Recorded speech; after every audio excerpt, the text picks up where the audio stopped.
Senator, if I can ask Senator Mike St. Nicholas if he can lead us in prayer.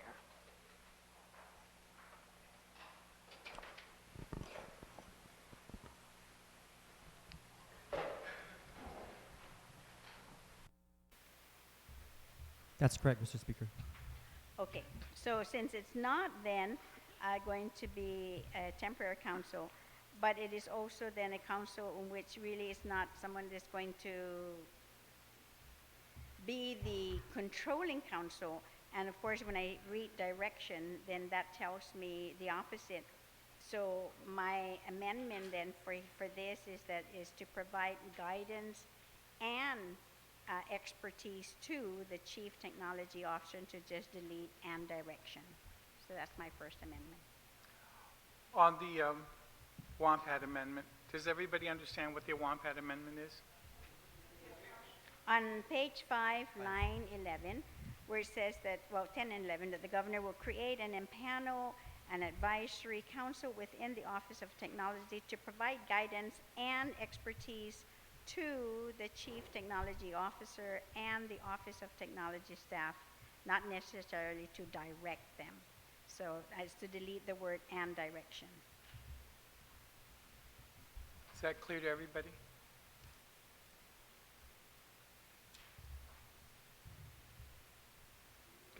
Any senator wish to be heard on the amendment? On page 5, line 11, to remove the word and direction. Any senators wish to be heard on this first WAMPAT amendment?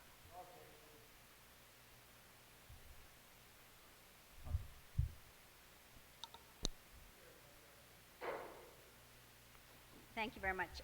The other question I have with this particular office is that, to me, because it's going to be created within DOA, but appointed by the governor with the consent, advice and consent of the legislature. Now, I'm thinking of a situation right now, and I want to make sure then that this particular position that's going to be appointed the governor, that somehow there has to be a term limitation, because it's going to be a non-classified position by the governor, and we don't want this where whoever's going to determine whether it's going to be 2 years, 3 years, 4 years, or does it continue even with the next governor again, and it might be 5 years, because then if we don't do that, that person, how do we evaluate that person?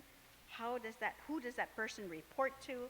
Tells me then that we're going to have a super powerful person that's going to be in this particular position, and I think that there has to be a term limit for this appointment, and that we must also enable or have a form of evaluation or reporting, or well, let me see, you're right. See, that's just it, you know.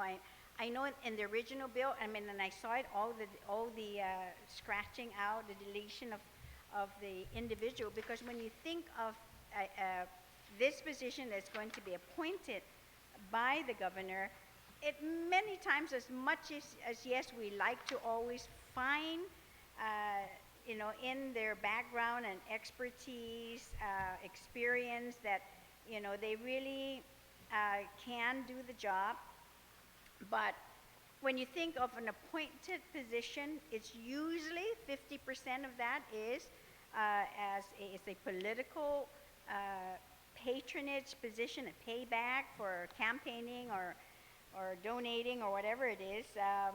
And we just want to make sure, at least from the intent, this is a very serious position that we need to be concerned about. And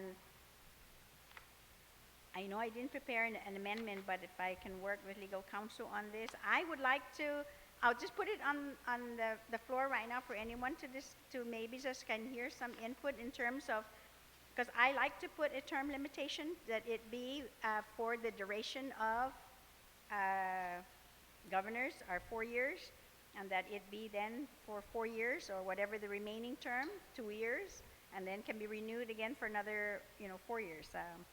But there has to be some, when you think of a person being appointed by a governor with the consent, advice and consent of the legislature, that means it's term limited.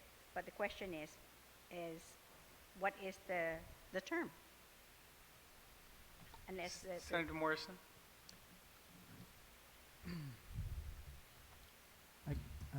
Mr. Speaker, I'm not sure how we're going to approach that. I certainly believe a lot of these appointments by the governor are important positions. They're all important.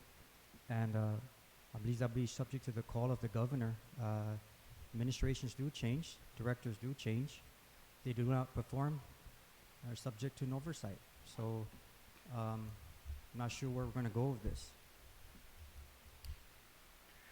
Madam Speaker, do you have an amendment? I would like to, yes, I do, but what I want to find out, to make sure that we don't run into that same problem what we had right now with a certain board right now, that we're questioning the term limitation of board members serving. I just want to make sure we don't avoid, that we avoid that, and that we're very specific then in terms. So if I may, I'd like to move on, but I'm speaking in the sense that I like legal counsel to find specific language in current, laws about term limitation of any of these directors or deputy directors. Mr. Speaker, if I may, I'm not sure if any director has a term limit at this time. So I know that's more applied to board members and commission members, but I'm not sure about directors. But Well, I like legal counsel to. I understand.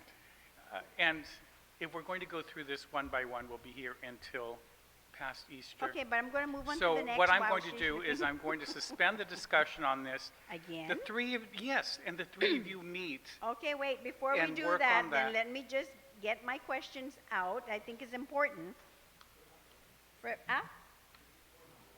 Yes, I want to put it on record, exactly. And that's the reason why I want to go ahead and just discuss this. So I don't need the author then to respond now to any of these things. And yes, I would like to, then the three of us can go next door and talk about it. So if I, may continue, then I'll just, do I? Mr. Speaker, do I have your permission to proceed? You may continue. Thank you. We On- continued this from the last session. Okay. I thought we worked all this out. On page 9, on lines 11 to 15, where it says here, exercise authority delegated by the governor by executive order to overrule and supersede decisions, by the administrators of the various departments and agencies. Yeah, I'm substituted by the committee and further substituted on the floor is what I'm working with.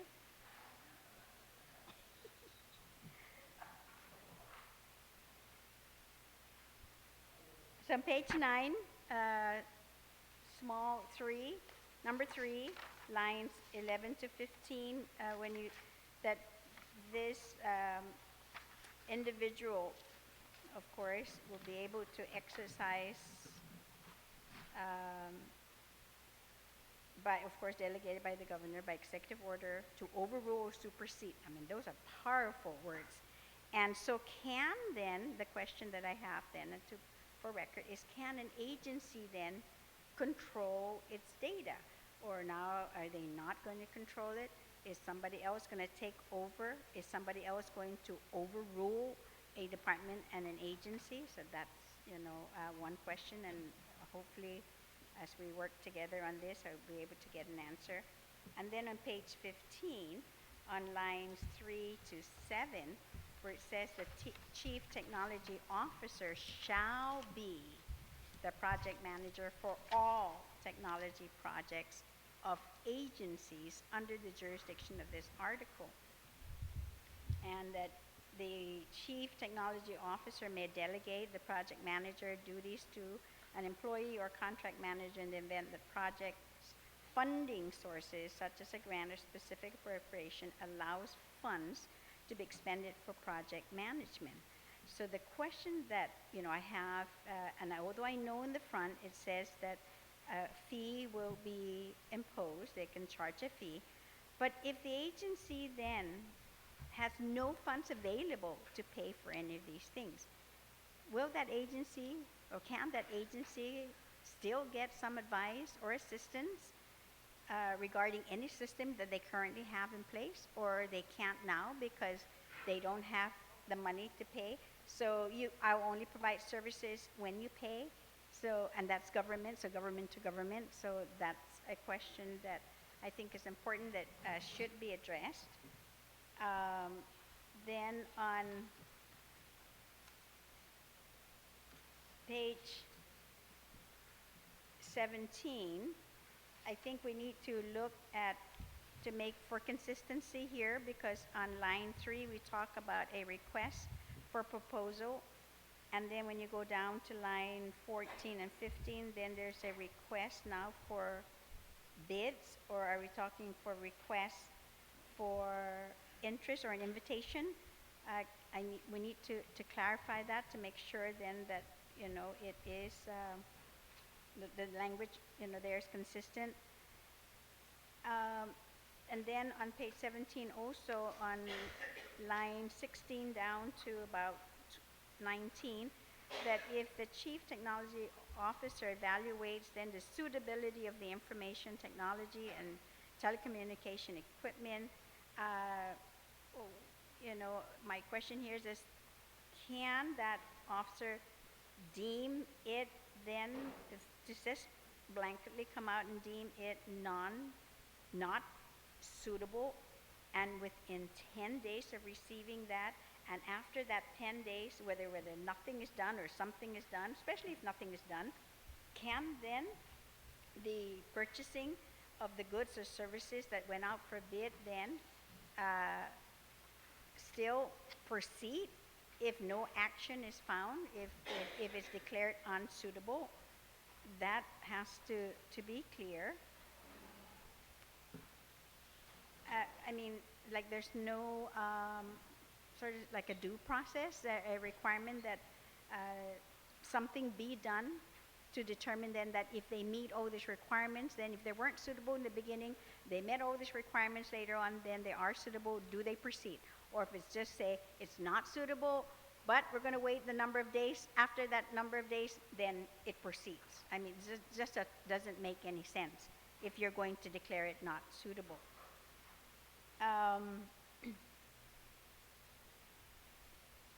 And I wish as the senator who has oversight over healthcare is here, because this is another area that is important about exempting, and there may be reason, and I don't know, that's why I'm asking, exempting the use of electronic medical records throughout the government, how that's to be used. Are they going to be exempted? What can be used? What can be disclosed? Whether it's just directory type information, or maybe no names but specific, diseases or whatever. Then there's this DOE is another on same page 18, line 16 and 17, where it says the Guam Department of Education may cooperate and collaborate with the Chief of Technology Officer to the extent feasible. And although DOE is part of the executive branch, it says here may, and then I know when you go back again earlier where it talks about to the exemptions, you've got autonomous agencies, the judiciary, public defender services, OPA, and the Office of the Attorney General. And then, so that's the question of may for education, whether they should or they should not. Page 18, under Line exemptions. 16. On 16, page 18, lines, actually the whole thing on exemptions. On page 19, when it says here that the chief technology officer, that's on line, the underscored lines, 8 to 14, that the chief technology officer shall create a schedule of fees, rates, and other considerations for services rendered to other government of Guam agencies, departments, public corporations, and instrumentalities. Such schedule, so the schedule, of course, of fees and rates, and any changes may be approved by the governor. And then prior to initiating services requested by an agency where fees, rates, and considerations are required, the work order for such services must be certified for availability of funds and approved by the agency's approving officer. Now, this does not sound real kosher to me when you say that you're going to go and set your fees, set the schedule fees and fines, or anything that you may want to change, and that's only determined by whomever it is who's setting the fees, and it goes to the governor and it's approved. For everybody else in the government of Guam, we all know that for scheduling of fees and fines is that it goes through the triple Administrative Adjudication Act, or the law, the Administrative Adjudication Law. And that gets sent down to the legislature then for final approval. So are we making that exemption specifically just for this office? And of course, I don't think it should be. And of course, again, in my discussion, and this will be an amendment that I would like to add then, this one particular one I will, is to add then that it be submitted to the legislature, of course, after it goes through the administrative adjudication law. On the WANPAT amendment, to add that it be submitted to the legislature pursuant to the Administrative Adjudication Act or Administrative Adjudication Law. Senator Duenas.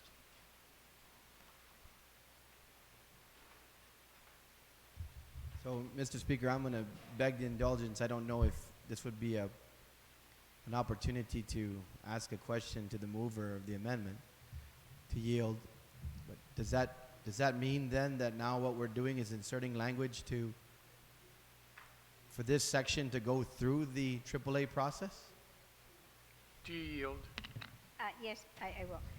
No, what this is saying only specifically to a schedule of fees and rates that for services that they want to provide, that it go through, just like everything else that we want to in the government, to, like for driver's license fees, any kind of fees that the government provides, that it goes through the AAA process. And that's what this is, only for the fees. It doesn't say this whole legislation will go through a AAA or the Administrative Adjudication Law. I hope I answered your question. It's on page, for everybody, it's on page 19, lines 8 through 14, for those that are following. Senator Morrison, did you, or Yeah, Senator Duenas? Mr. Speaker, I certainly can understand the concern. I guess at this point I'm not raising an objection, but I do want to make a point. We have the ability to oversee the budget process. We go agency by agency. In a few months, we're going to be arguing the budget. We have oversight of these instrumentalities of the government that would be paying the fees for the purpose of receiving the services. It just seems kind of overboard, just in my opinion, that we subject what the office would need to run if we're really going to set this up to another cumbersome process of moving forward to do this when we control that. as well. The governor cannot set up fees without the check and balance process, or even if the administrator sends those fees forward by executive authority to move forward, that's not authorized, and not that it will eventually not be passed in a budget. So I'll listen to the rest of the debate, perhaps raise an objection, just on the basis of if we're going to go down that road consistently with, and also just as a point of information as well, I was going through the bill with the good mover of these questions, and obviously in the title, we're repealing and reenacting Article 2. A number of those provisions were not underlined or crossed out. They must be a current statute. So I have no problem going through all of that, and I guess we'll argue it when it hits the floor once again after the discussion, but I just have to say that it really kind of bothers me that with the authority that we have to regulate this process through the budget process and through oversight, that we will perhaps hold up the work that this codified basically of the BIT process, which is what this bill is intended to do. We'll probably set it back 6-8 months to a year in order to get through that process. But that's my concern at this point, Mr. Speaker. Thank you. Unless I'm mistaken, the underlined portions are the amendments substituted. These are all new statutes. And it differs from what we originally introduced. And so the crossed out on that page, the crossed out section was in the original bill, Sure. not in the original law, because there's no law. In the original bill, it's been crossed out, and the underlined sections are now the substituted version. Sure. So it's there is no current law that is being amended. So Article 2, Mr. Speaker, contained title, director, and duties of the director? No, there is none. Okay. Because the title is an act to repeal and reenact Article 2 of Chapter 20, Title 5. Yeah, you're repealing the entire and reenacting a whole new all new provisions. That On the first 2 pages, you'll see what was Article 2. Sure. And that was struck, and a whole new Article 2 follows on the bottom of page 2 through page 20. This is not currently existing in law. Okay. And the substituted version is the third version of this. It has the underlines. Sure. So then I stand on my concern with that particular section that has been risen. That this is the only thing now that's being amended. I stand corrected, Mr. Speaker. So I will reread the beginning of the bill just to ensure what was contained, and I'll reread that on my time. But I will say that I still raise that concern to this particular amendment, given the fact that still does set up that, it seems to me that it sets up that AAA process for that section of the bill. Thank you. Sure. On the WAMPAT amendment to add the AAA, Senator Yamashita and then Senator Morrison. Thank you very much, Mr. Speaker. Mr. Speaker, I stand in support of putting in what might seem cumbersome and maybe tedious, but I do think that the processes that are put in place by AAA are important. They're important because we are going to set up a schedule of fees and rates and other consideration of services for the government of Guam agencies to be a part of or to gain from BIT. And anytime we're going to talk about monies being charged, I think that whole process needs to be there for the public to engage in, for everybody to participate in, and to help develop what that looks like. Because in the end, it is going to be their money again that we are going to be exchanging hands to provide such services.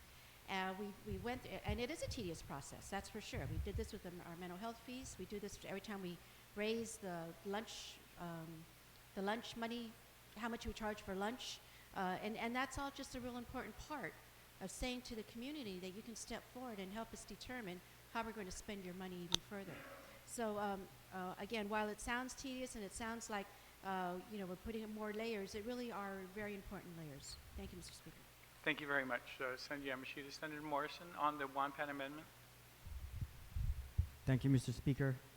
I'd like to respectfully object to this Speaker's amendment, and in this case, the governor should be the approving authority for such fees for services, because this is fees or structures fees between or internally between agencies, agency to agency.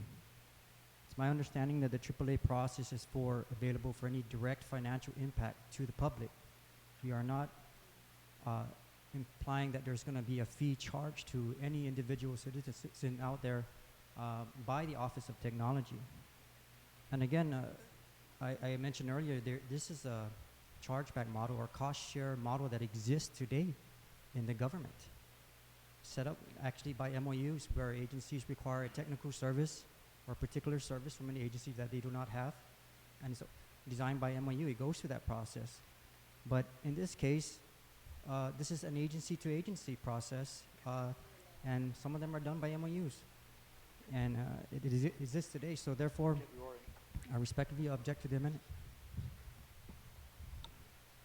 Senator Agan.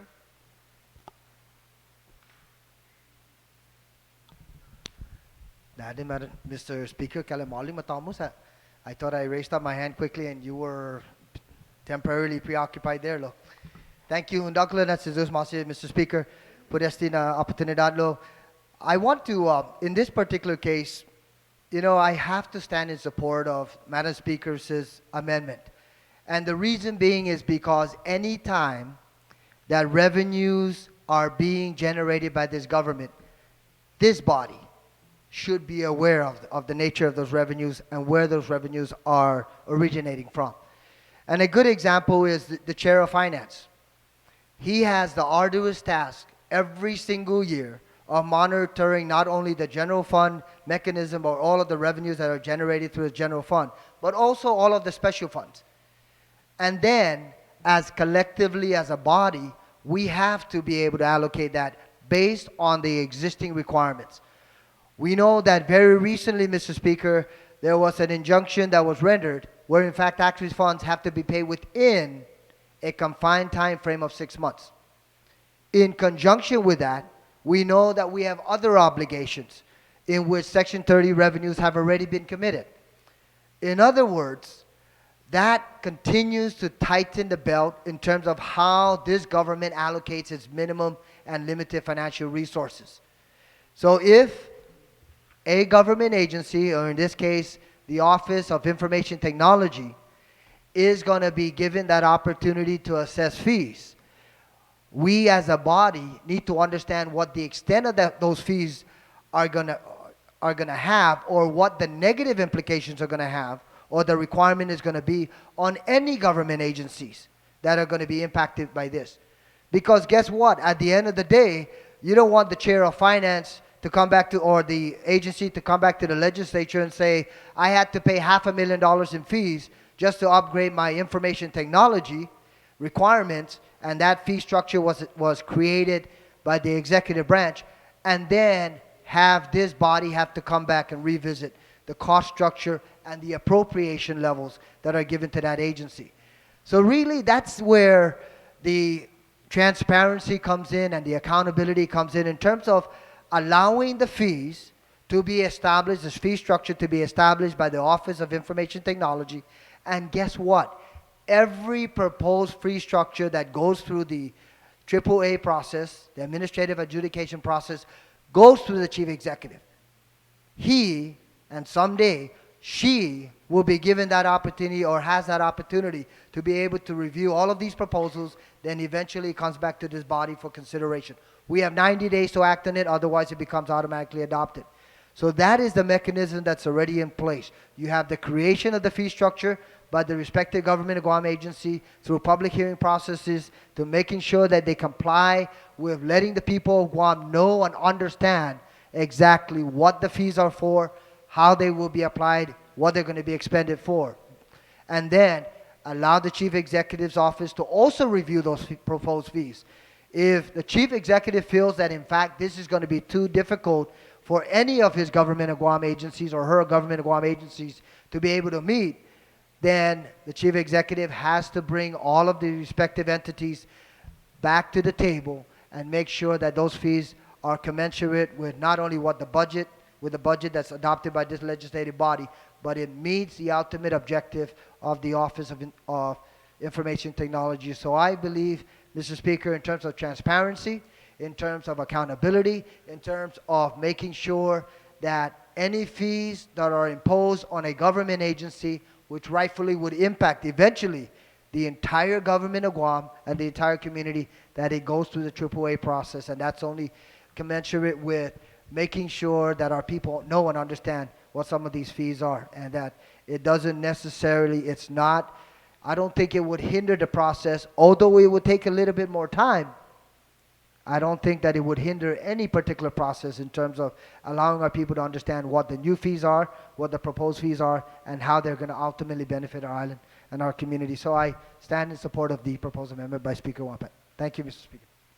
Thank you very much. Any other senator wish to be heard on the Wampat amendment? Senator San Nicolas.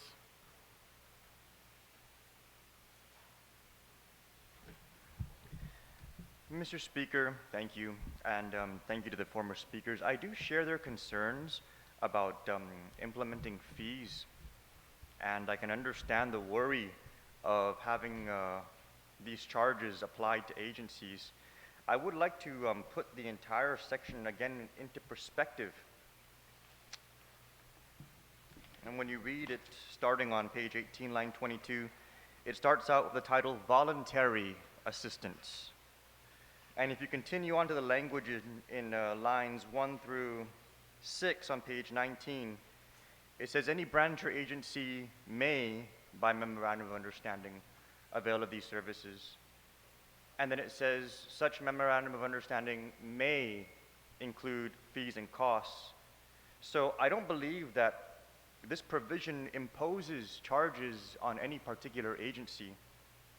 And the way I view this bill in its entirety, and this section in particular, Mr. Speaker, is agencies, as mentioned by former Senator Duenas, are appropriated sums. And these appropriated amounts do include operational provisions. And these operational provisions do include costs for procurement of technological services. And my interpretation of this bill in its entirety, and this section in particular, is that agencies may avail of the Office of Technology to unify the procurement of these services, rather than all of our dozens of agencies going out and procuring services on their own and creating a hodgepodge of technology that currently is not unified and is not really servicing our people as efficiently as it could be if it was unified. So I too rise in objection of this amendment because I believe that the provisions of this section and the language are flexible enough that agencies are not compelled to incur these expenses as assigned or as determined by the Office of Technology. And I believe that we need to, at some point, provide administrative flexibility for our governor to be able to unify our technology and to determine what the costs will be for our agencies to avail themselves of that unification. I do appreciate the concern about fees needing to be reviewed, but we're also talking about technology, Mr. Speaker, and when we look at our fee structures in this government, which I've been reviewing to great extent, we can see so many instances where fees are no longer suitable for offsetting the cost of whatever those fees are being applied for, whether they're fees in some cases that I've seen. We have fees for gun licenses that are extremely low and in no way adequate to offset the cost of actually enforcing some of the laws related to our guns here on this island, and that's something that my office is currently reviewing and working on. But when it comes to technology, Mr. Speaker, I believe that if we encumber the process this way, in a section that already is non-compelling to the agencies, I believe that we will be providing be creating a hindering environment for our agencies to be able to actually unify the technology that is so important. And so on the amendment, Mr. Speaker, I rise an objection, and I believe that the language is suitable enough in the section to allow for the flexibility of the agencies to determine whether or not they wish to avail or not avail of these services, regardless of what fee structure is determined by the Office of Technology. Thank you, Mr. Speaker.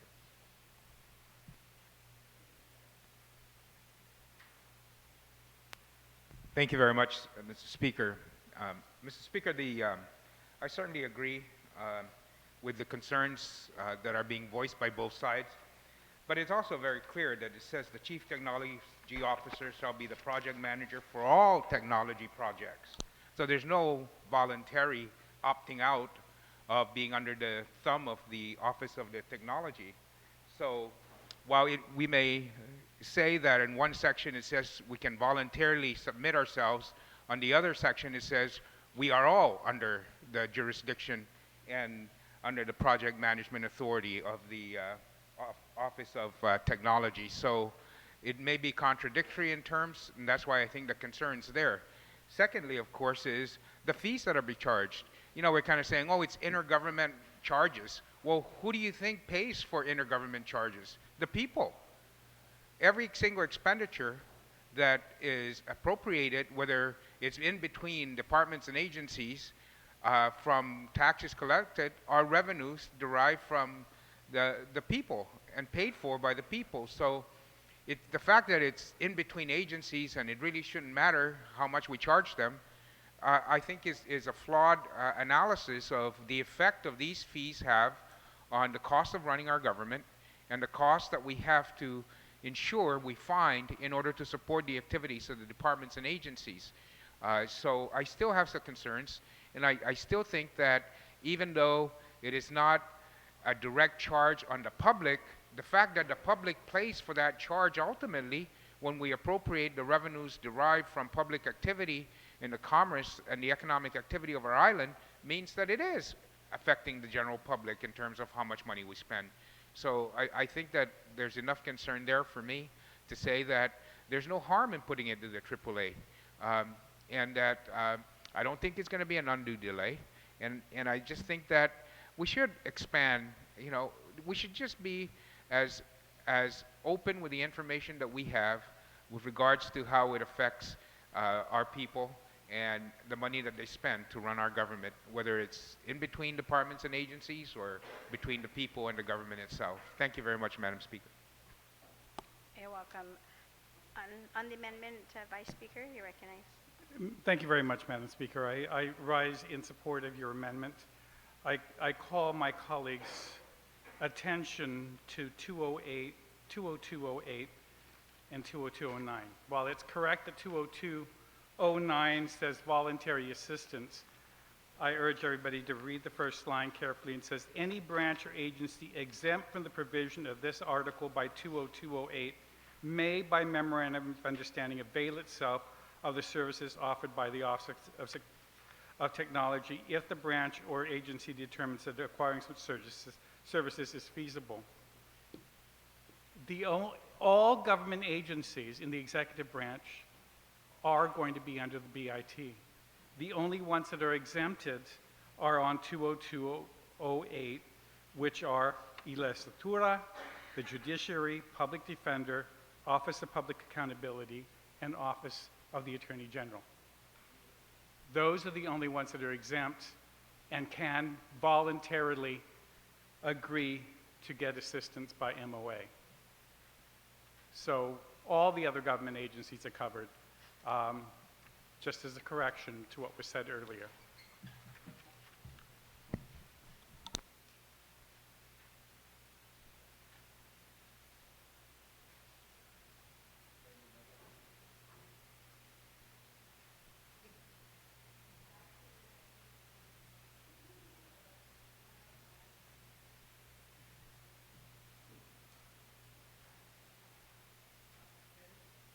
Senator wish to be heard on the amendment? There being none, there's, yep.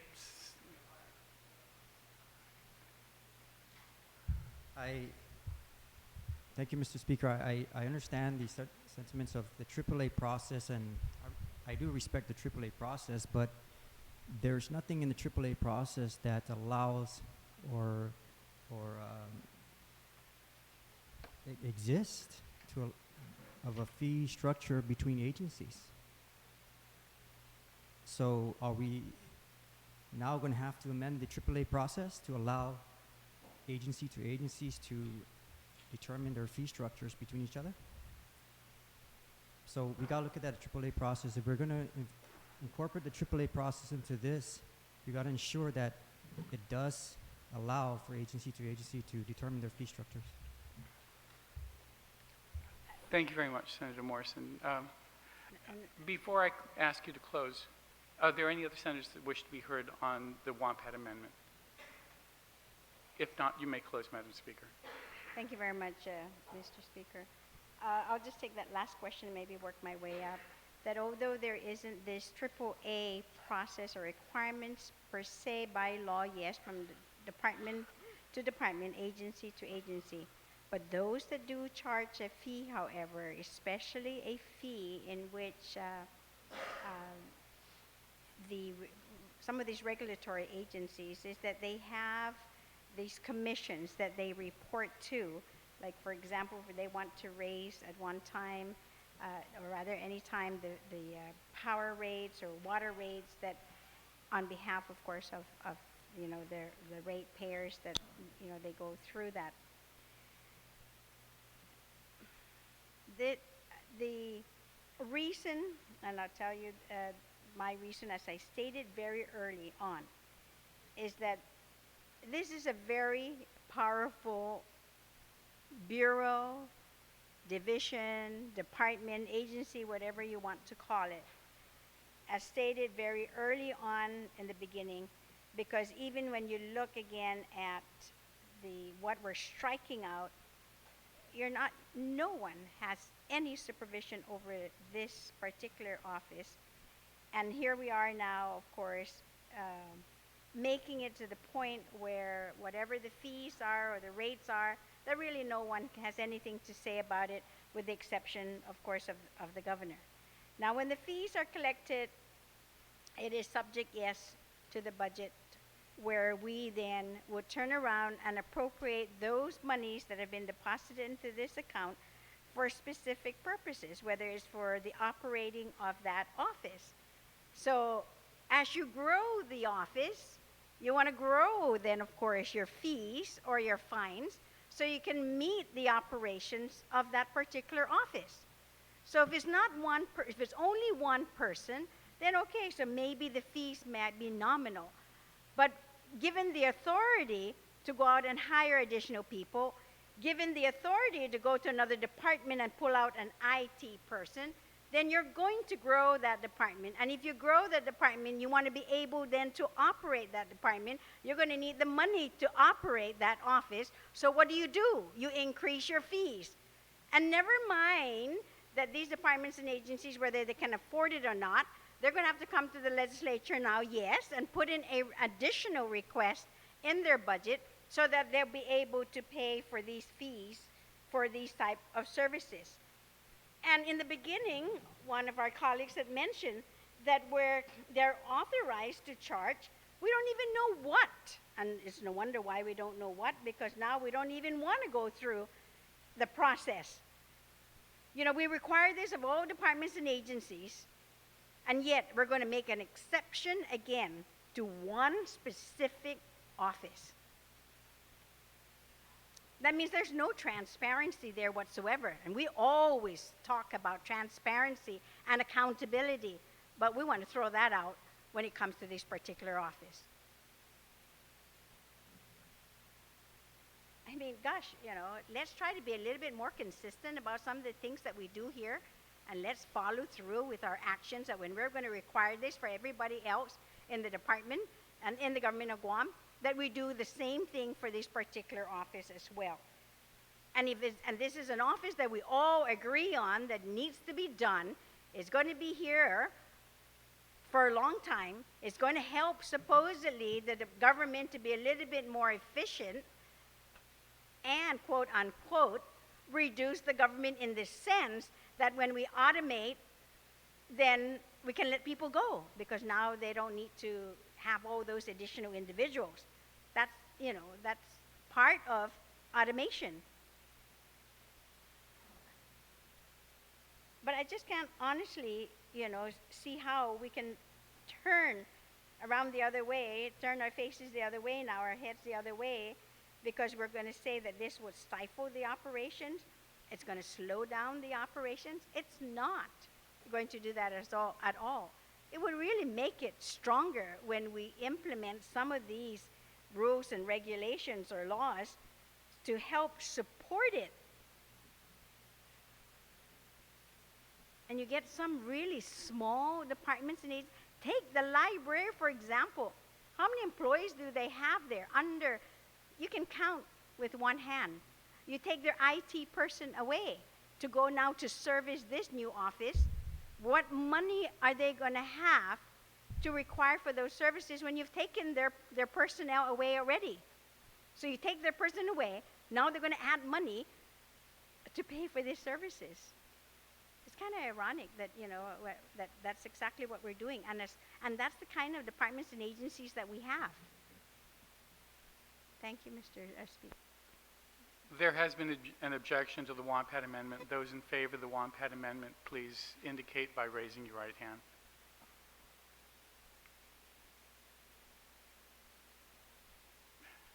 The amendment passes. Any others, Madam Speaker?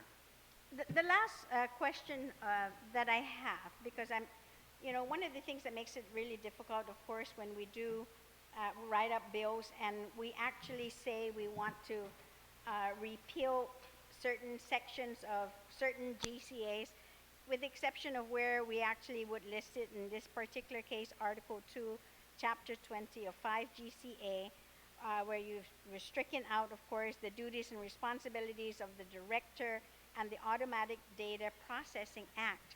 So on the last page, on page 20, because I'm not able to go quickly to read the code, but we are now, of course, then in the front says that we have stricken out the Automatic Data Processing Act, and then now we're having a new language that for all funds appropriated for fiscal year 2013 for the operation of the Department of Administration's Data Processing Division shall now be administered by this Office of Technology. So control over their appropriations will remain with the administration, but now this particular division. So can the author then at least just, hopefully others will be just as interested, is to get a better idea of the data processing division.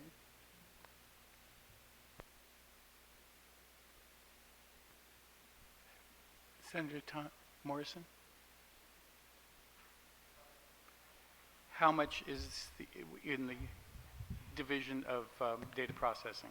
Not how much, but rather what are some of the duties and responsibilities, their function that, of course, they're now going to be pulled out of DOA supervision or control, that they're now going to be under this new office. What is the positions and titles and job descriptions? Functions? Well, I don't have that specifically, Mr. Speaker, but again, this is the office basically stays as is with the respective functions and duties, and of course, subject to a new appointing authority, which would be the Chief Technology Officer. But as far as their job description and duties, that shouldn't change. Madam Speaker, is that satisfactory, or do you wish further elaboration? Yes, I mean, that doesn't tell me anything, but because I'm unable to get that information, I'm just wondering now, would it, and I'm just throwing the question out, I'm not wanting to slow down or whatever, again, stifle, but um, and I'm saying this only because we're going through one particular case with the charter school in which it's never been done. Now it's going to be done. This is new. And then again, we're going to find ourselves there that there's some things that maybe we need to do and we're going to learn. And this will grow, I'm sure, and go through some growing pains and establishing, itself. And I'm sure that maybe duties and responsibilities will start to change. New things will be added on again as we go on. But I'm just wondering whether any kind of language maybe, um, again, short of being accused and I'm trying to stop this or slow it down, whatever, and not get them running right away. But I'm just wondering whether similar to other departments and agencies that they come back to the legislature, maybe whoever has oversight, I don't know which chairperson, at least to report to, okay, to come back and report to you, Mr. Speaker, in terms of before full implementation, what are some of the other things that they may find that needs to be done to make them fully operational. And that was again in the beginning of my statement when I asked who's going to evaluate this office, this individual, and who do they report to? Because the only kind of reporting that I see, other than yourself, of course, requiring for calling for an oversight, the part here where there's only a periodic evaluation being done, it's not necessarily for the office, it's just for government-wide evaluation in terms of, what they found in the different departments and agencies. So other than the governor, of course, who appoints this individual, but technically, like any other department and agencies, they have, goals and objectives, their mission statement, and then you as the oversight chair would have, conduct at least some type of informational hearing, whatever, to see whether they are truly accomplishing what it is that we are now going to mandate. Senator Morrison. I'm not sure, Mr. Speaker, what the question is. Is there, take a recess? Please.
Mr. Speaker, I appreciate the speaker's questions and would like to put this to the side and to address those questions. So, would like to move to Okay, take it thank to the you. side. Thank you. The chair will suspend the discussion on bill number 4. It'll maintain its position on the agenda and all of the amendments that have been made. And it'll allow a few of the senators to work together on trying to resolve a few of the questions that were raised, and hopefully we can get a cleaner bill. We'll move on in the agenda, and I now recognize Senator Brant McCready on bill number 6-32.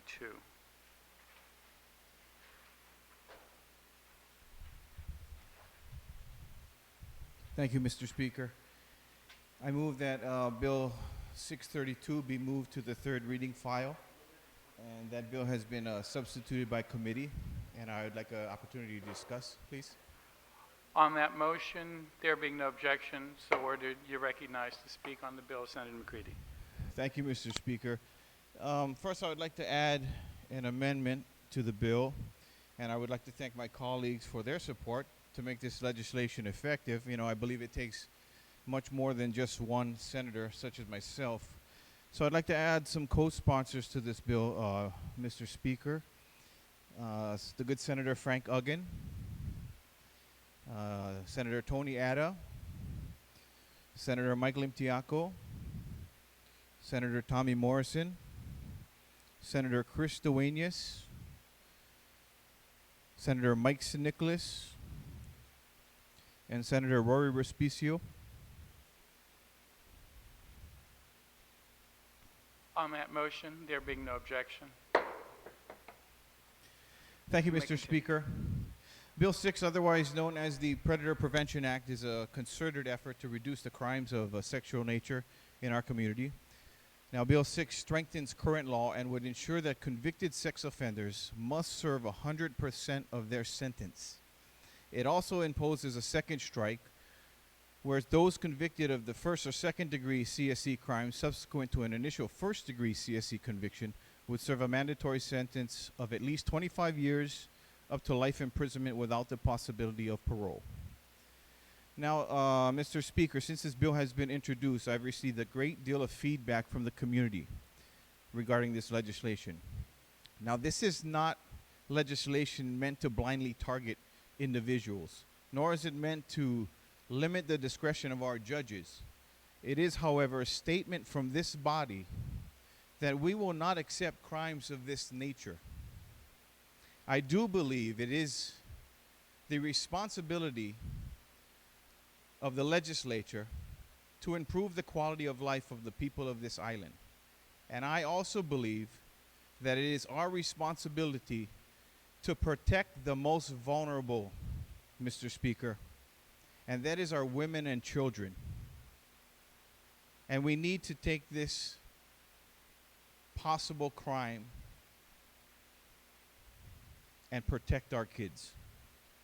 Now, based on the most recent information that I received from the Superior Court, there are a total of 648 individuals on the sex offender registry. Of these 648 offenders, approximately 50% are Class 1 or violent offenders. However, there are a total of 796 registered cases. The high number of cases gives credence to the idea that more needs to be done to keep violent offenders off the streets. And according to the Guam Police Department Unified Crime Report, an average of nearly 90 rapes are reported to GPD each year. And according to the FBI rape statistics, Guam reports 5 times as many rape cases than New York City. And we report 3 times as many rape cases than Washington, D.C., Mr. Speaker. There is no argument against the idea that more needs to be done to combat these issues. Throughout the entire process of this bill, from my discussions with citizens and experts and our tireless discussions with the Attorney General's office, through the public hearing, and also hearing a victim, how she is now the prisoner in her own home after being victimized by a subsequent offender. Bill 6 is one of those ideas. Strengthening the current law is the first step. It is extremely important that Bill 6 be passed into law. This legislation will keep predators off the street and will ensure that dangerous repeat offenders cannot harm our women or our children. Thank you, and I look forward to my colleagues for support on Bill number 6, Mr. Speaker. Thank you very much, Senator McCready. Any other senator wish to be heard on Bill number 6? Senator Frank Uggan, any other senators? Followed by Senator Rodriguez, Senator San Nicolas, Senator Lumtiaco. Thank you very much. Buenas tardes, Mr. Speaker. Thank you very much for the opportunity to comment on this particular proposal. I want to start off by certainly commending the sponsor for putting forth legislation that would toughen sexual criminal activities here in Guam. I think that as I reflect back on the public hearing that was conducted not too long ago, there was a young lady that stepped forward and she showed how courageous she was by virtue of sharing a personal story. This young lady was a high school student, took time out of her school schedule to share the incident that had occurred with her older sister. And you know, Mr. Speaker, one of the concerns that she shared was in that situation, despite reporting the incident, that they were not able to immediately catch the individual, but shortly thereafter they did. And to know that in fact, that individual was a repeat offender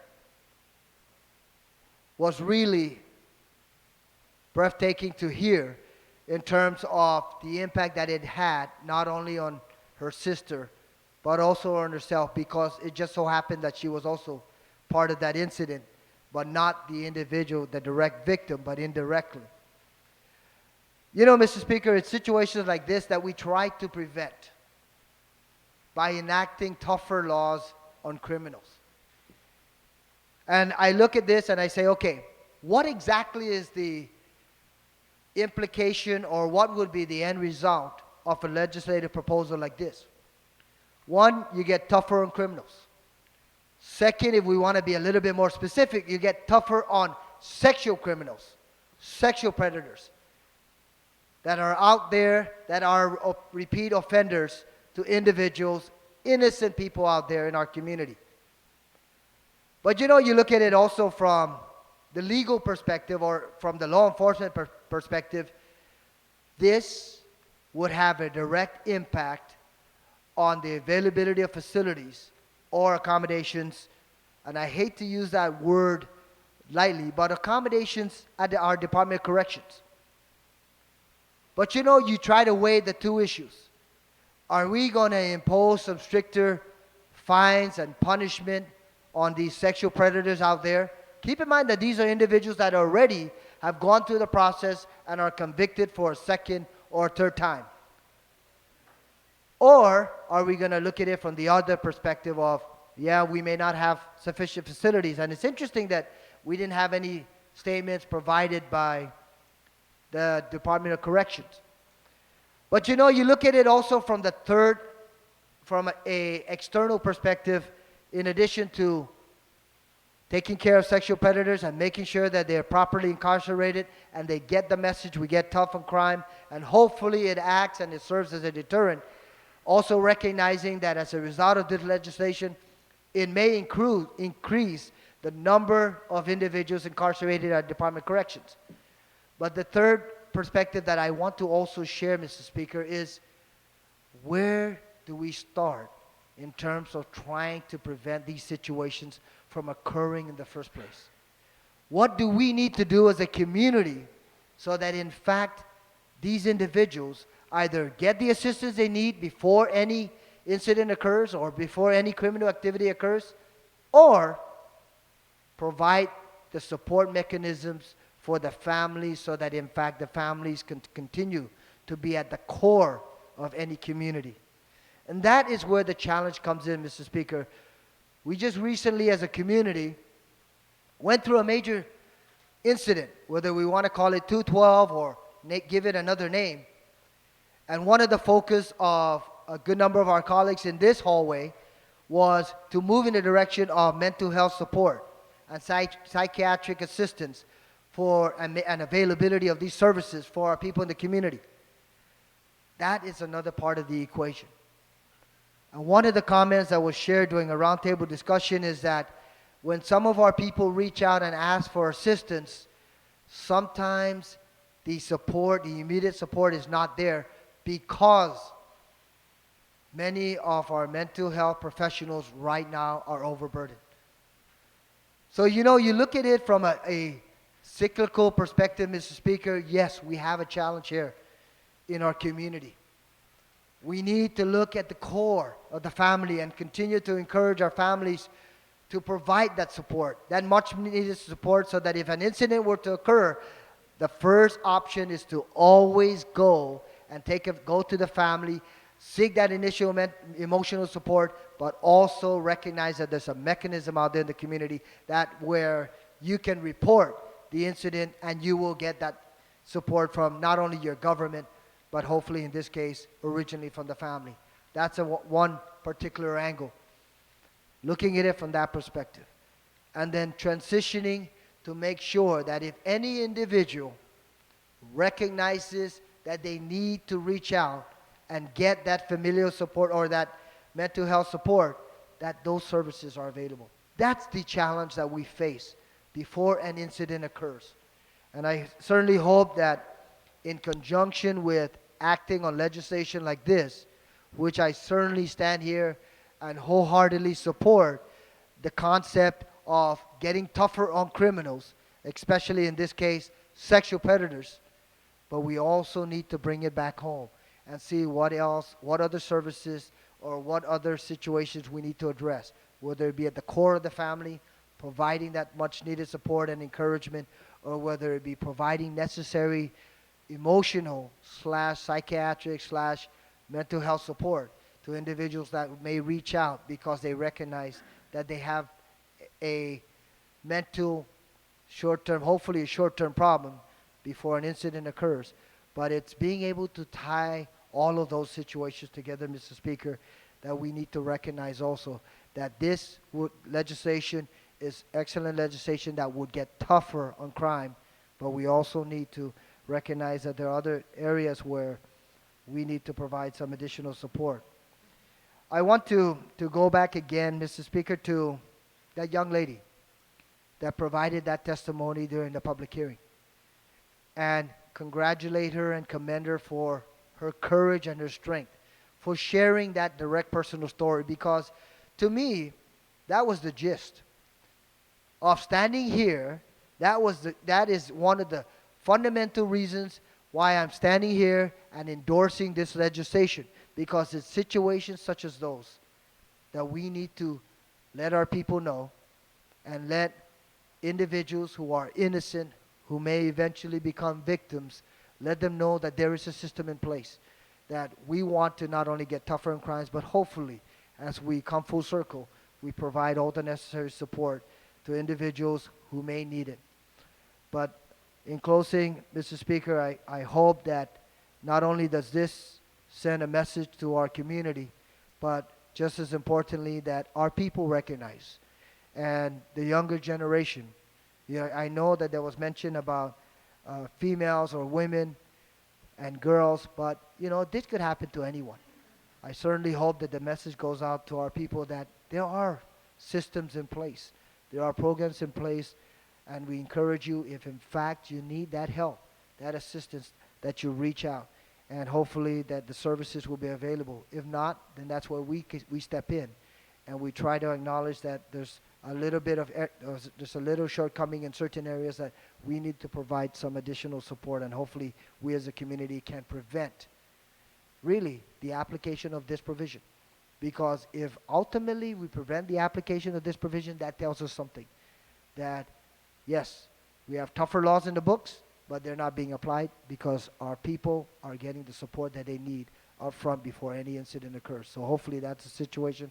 But in the same token, I think that this really is a step in the right direction in terms of letting our people know that this legislative body, and in this case, I commend the sponsor, we are getting tougher on sexual predators. Thank you very much, Mr. Speaker. And Douglas is must. Thank you very much, Senator Ragan. Senator Rodriguez, you're recognized. Thank you, Mr. Speaker. Mr. Speaker, I rise in full support of this legislation, and I commend the mover for introducing this measure. As the previous speaker has just mentioned, that this really strengthens our laws and how we treat offenders of criminal sexual conduct. And what it does too, Mr. Speaker, is let our community know that we have a zero tolerance on these type of crimes. For that individual that the previous speaker has talked about earlier, about knowing that the offender had committed a second offense, is really hard. It really breaks your heart knowing that you have individuals out in the community who have made such great offenses to individuals, especially to children who are out because measures such as this were not in place. And so as the previous speaker also mentioned, Mr. Speaker, that what we need to do as a community is also be cognizant of the behavioral needs of our people.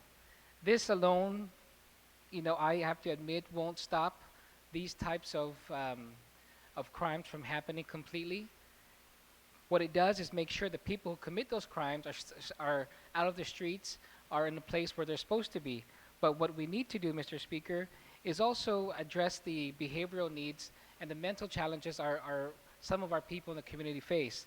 And that's something that, I know that a lot of members of this body are working very hard, yourself one of them, to make sure that that component of our government is able to function right and take care of these behavioral needs. So, I commend the author for introducing this measure. He's right, the author is right, that these type of measures protect the most vulnerable in our community, which is our children. And so I ask my colleagues to please join me in supporting Bill 6. Thank you very much, Mr. Speaker. Thank you, Senator Rodriguez. Senator Nicholas.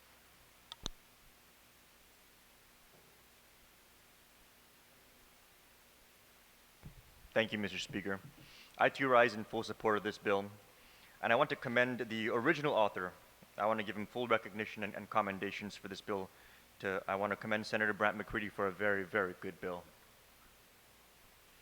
I rise in full support of this bill, Mr. Speaker, because I too believe that we need to send the right message as a community, that this is not something that we're going to take lightly. And I have full respect for judicial concern about their need for flexibility in sentencing. However, in the judiciary, ultimately their role is to interpret the law. And in the legislature, we set the law. And we set the law as a reflection of the standards that our community wants to set. And I believe that this law is fully in line with the standards that our community wants to set. I believe that a minimum sentence of 25 years to life without parole for sexual predators is entirely aligned with the standards the community wants to set. And so I just want to conclude, Mr. Speaker, by saying, let those who dare to steal the innocence of our children and scar them for life spend the better part of their lives behind bars thinking about it. Thank you, Mr. Speaker. Thank you very much, Senator Nicholas. Senator Limtiaco. Thank you, Mr. Speaker. I also rise in full support of the bill, and I commend Senator McCready for having the courage to author it and bring it to our session floor. Guam currently ranks too high in this category of criminal acts, 5 times per capita when compared to New York, and 3 times as many as Washington, D.C. These numbers are certainly startling, just too high. In addition, this bill garnered good support, strong support during the public hearing. Furthermore, the criminal sexual conduct touches and affects so many in our community, considering their frequent occurrence. A friend that I spent most of my life with growing up just recently had to take matters into his own hands when his sister was a victim of such a crime.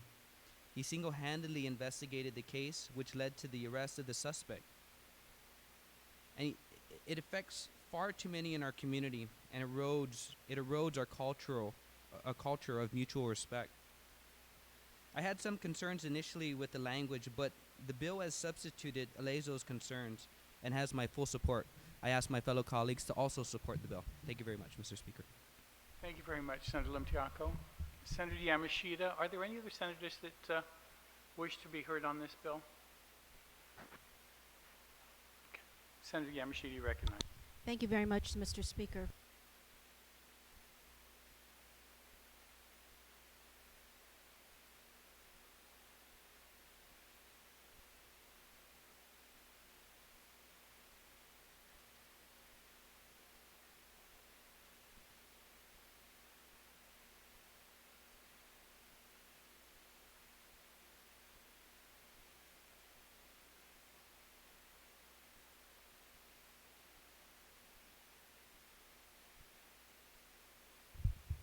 Thank you.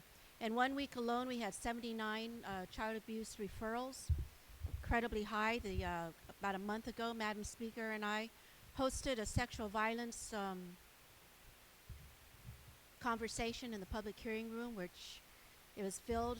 We had about 60 people show up.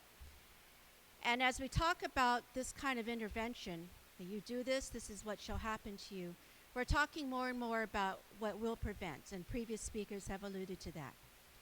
Mr. Speaker, we need to get very serious about addressing parenting, about addressing family support, about helping our families know how to parent, having them know how to find characteristics or traits that signal to the bigger community that we have problems in our own homes. We need to support programs like Project Carino, which is our mental health grant for our babies.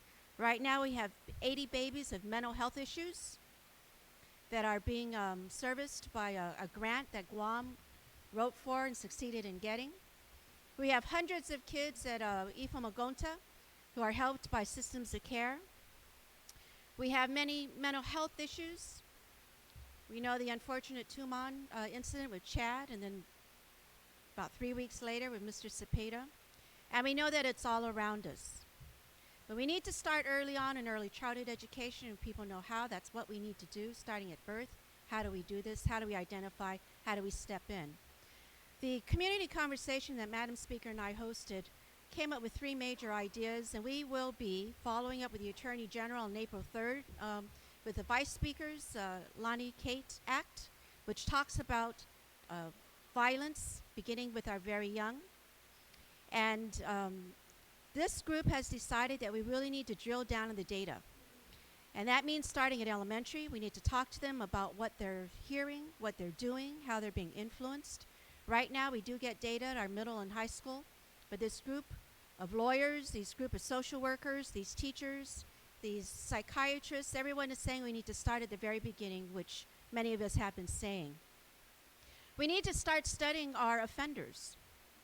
Why is it that they're doing this? And why do they keep doing it? And until we get a handle on that kind of information, that kind of data, we're going to have to build about 4 more prisons. And every time I say to the higher education people, can you please energize early childhood education, their response is, it's too expensive. Well, you know what, Madam Speaker? This is what I say to you. We don't want to spend it early on when they're born, but we'll spend it later on when we have all these crimes being committed, when we have the prisons overflowing, when we have people killing each other because we don't know how to cope with our anger, we don't know how to get our behavior under control, we're abusing. We have 10-year-olds now getting pregnant. We're really missing a lot around here, and so this is definitely a tool. The word gets out, you do it the second time, this is what's going to happen to you, and there are no options. Other speakers have said, have described the statistics, and it is high. 1 out of every 5 women. 1, 2, 3, 4, 5. One of us has been violated. It's as easy as that. And we all know who these people are. And I'm very glad that one of the speakers, previous speakers, had talked about the boys, because it just isn't the gals. There's a growing number of men who are being sexually abused.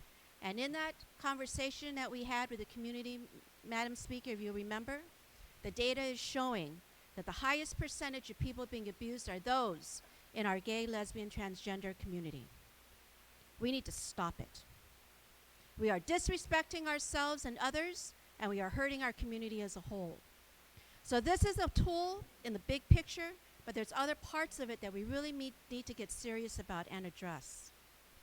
Madam Speaker, I do have a question reading the committee report, and I will pose the question, and I hope that the author will yield to the question. That question is, as I read the testimony, the courts had asked that, or said, that within more time, the court system may forward some testimony. And it was talking specifically about judicial discretion. And I'm wondering if we ever, I couldn't see anything in the report, and I'm wondering if we ever did get anything from the judges. Senator, do you yield to the question? Okay.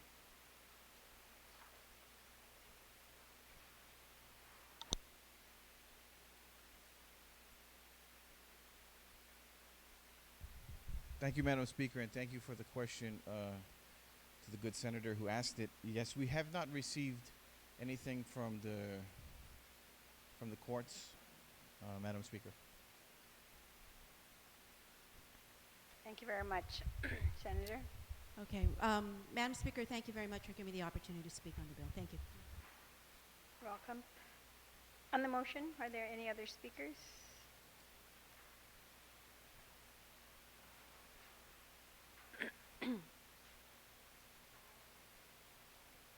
One more time, just to make sure now that I don't miss anybody. So, Senator McCready, then to close. Thank you, Madam Speaker, and I thank my colleagues for bipartisan support, and I thank all the kind words that they said regarding this legislation. You know, I think when we speak about, and the good senator before me and the one before her spoke about the economic corner that we could be backed up into. But Speaker and members of this legislature, if we back ourselves up into an economic corner, then it's the community that becomes the prisoners, and it's the prisoner that becomes part of the community. We must send a strong message that this is not going to be tolerated, and we must keep that momentum going until that message is realized by these predators. You know, there's no perfect legislation. There's no perfect legislator. Myself, I'm not a perfect senator, I'm not a perfect man, but I am a father.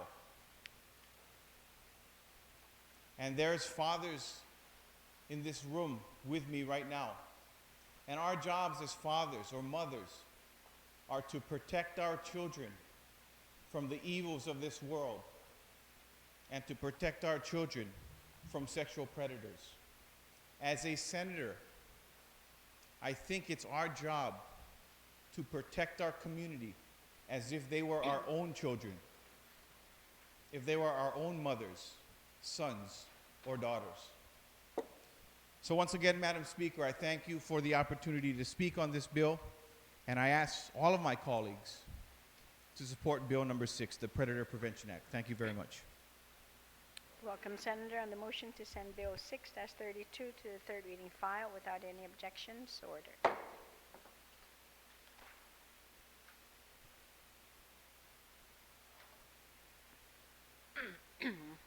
Bill number 23-32, Senator Yamashita, you recognize. Oh. Oh, okay, yes.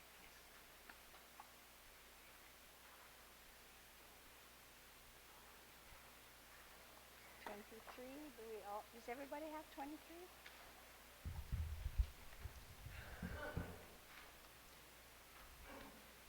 Yeah, 23.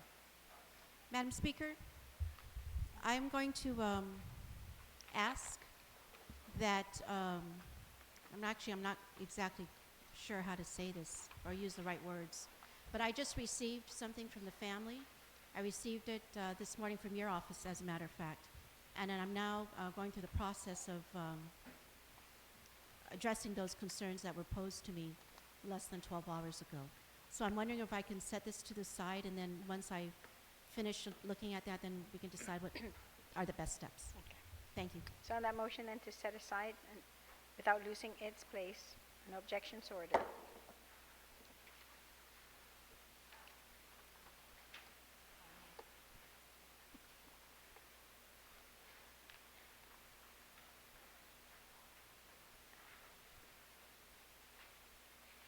Or can I ask Speaker Pangilinan if you can do bill number 7?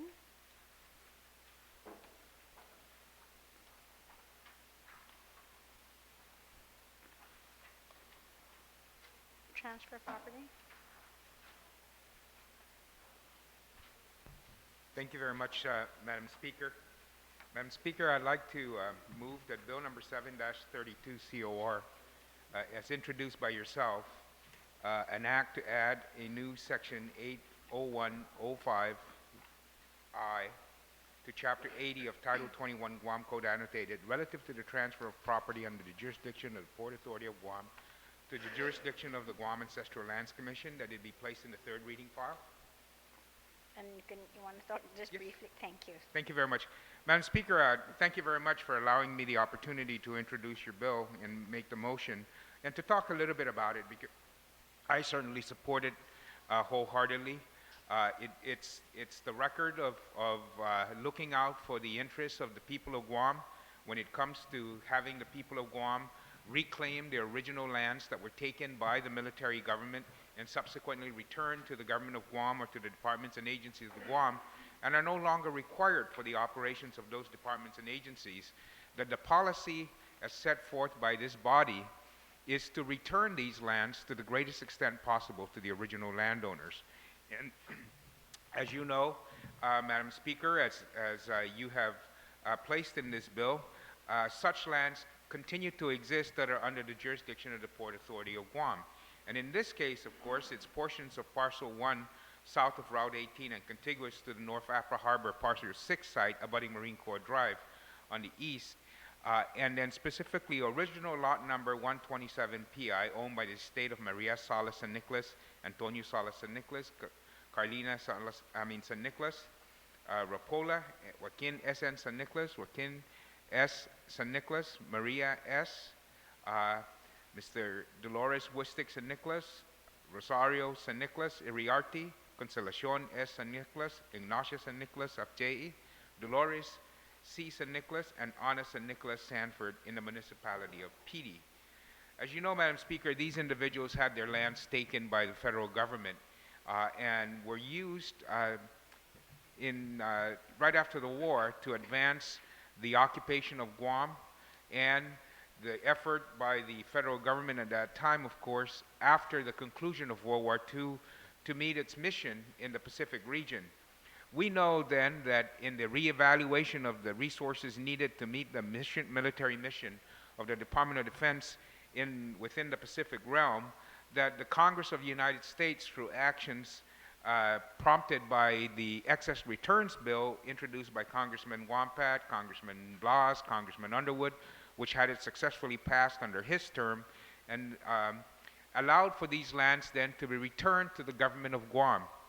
And when we were debating what do we do with these lands, we kind of asked ourselves in this body back then in the 22nd Guam Legislature, what's the fairest thing to do? And some people thought that, well, what's fair is for the government to keep these properties. Others felt that what's fair is for these properties who these people entrusted to the federal government after the end of World War II, who were grateful for being freed and liberated from occupation of a brutal enemy, that they were overwhelmed with generosity and gratitude, and they willingly gave up their properties. But in giving up their properties, there was always this caveat, Madam Speaker, to the person that had properties taken away. because of what you did for us, because you liberated us from the suffering of World War II, from the occupation of a hostile and brutal enemy, use the property. Don't even pay us for it. Use it, but when you're done with it, return it to us. And it is the echo of that sentiment that prompted this legislative body back in the 22nd, 23rd Guam Legislature to pass statutes that says when these properties are no longer required for the defense of our country and for the achievement of the military mission in the Pacific realm and Pacific theater, that it is the policy of this government not to hold on and continue the injustice of those takings by continuing to hold on to the lands. That it is our policy that those that are fortunate enough to have their properties released and back to the government of Guam, the government of Guam will then in turn put these properties back in the hands of the original landowners. And that, Madam Speaker, is the tradition of what the spirit and the effect of Bill 7 will have, as you introduced it, Madam Speaker, to continue that public policy that to the greatest extent possible, these original lands declared excess by the Department of Defense and the federal government that have been returned to the government of Guam shall be continued to return to the original landowners, Madam Speaker. And we know that we have a policy that not every single piece of property is going to be returned. And we have tried to address that matter for these individuals who are never going to get back their property. And the way we've addressed that matter is creating the Ancestral Lands Bank Trust, in which those properties that had not been titled to owners taken after 1930, that were not titled to any of those original landowners, that the properties then are placed in a land bank in which these properties are developed, and the income derived and generated from the development of these properties will then be used to make restitution payments to those individuals whose property continues to be held by the federal government, Madam Speaker. And we're specifically talking, of course, of areas like, of course, Sumai, Anderson Naval Hospital, in addition to properties that were given back to the government of Guam, which the government of Guam continues to hold, such as the airport, some easements, GPA, and other entities that continue to hold on to these lands that already are being used for public purposes and cannot be returned to these original landowners. So I want to thank you, Madam Speaker, of course, for this bill. I'm sure the families are grateful. I'm certainly glad that we continue to support the policy of this government of returning these lands to the original landowners. Sidus Masi, Madam Speaker. Thank you very much. And from up here, the motion is to place Speaker Pangilinan and Tina Rose Munoz Barnes as co-sponsors. No objections, ordered. I just did. Okay, thank you. So, are there anyone else who would like to speak on Bill number 7? There being none, then on the motion to send Bill 7-32 to the third reading file without any objections, so ordered. You did? Oh, that's why I kind of paused it. Okay. Oh, we're going to recess until next week. On Bill number 30-32, we recognize the author, Senator Lintiaco. Sizulas Maasi, Madam Speaker. Buenas and hafade, maninaus and maniluhu. Mes chamorro paguza huguaiza fumino chamorro lo dispensa zu, put fabot sapling zu, fu tukagi kadadia. Madam Speaker, I rise before you today in support of Bill 30-32. Can you make a motion first? Oh, yes, I'm getting to that. Okay, thank you. I'll say it first, though. Madam Speaker, I motion to move Bill 30-32 to the third reading file and kindly request to speak on the merits of the bill. Yes, may continue. Sizulas Masi, Madam Speaker. Madam Speaker, the intent of this bill is threefold. First, the bill corrects an inherent conflict of interest in the current law. Second, it reduces government spending by reducing our senatorial salaries to $55,307 per year. And lastly, it sets a responsible tone as we head into the budget season. By reducing our own salaries, we lead by example and show a commitment to our constituents that we are ready to make the tough choices that are required to rein in government spending and to take the first step to reducing over $2 billion of debt that currently and for the foreseeable future cripple our government's ability to provide necessary services. First and foremost, under the current law, the Guam Legislature approves the budget of the judiciary, which in turn affects senatorial pay. The current law sets senatorial salaries to that of 50% of the annual salaries of a judge of the Superior Court. Judges' salaries that are determined by the judiciary of Guam, and furthermore included in the judiciary's budget's request to the Guam Legislature. Budgets that are reviewed and voted on and approved by this very body, the Guam Legislature. Budgets that are approved by and voted on by myself and my 13 colleagues in this room today. Budgets that we are entrusted with by the very constituents that we are supposed to properly and responsibly represent. Yet 2 GCA 1106A authorizes this body to approve and pass the judiciary's budgets and any Superior Court judge salary increase, knowing full well that approving a Superior Court's judge salary increase correspondingly raises our own salaries. This is precisely where the conflict exists and precisely what this bill will correct.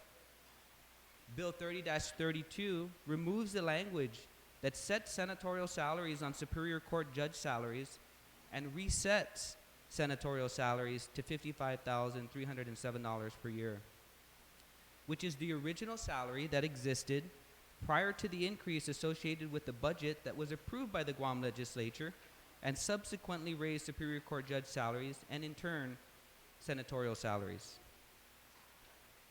The senatorial salary increases were largely made without our constituents' knowledge and to the dismay of the very people that the legislature is entrusted to represent.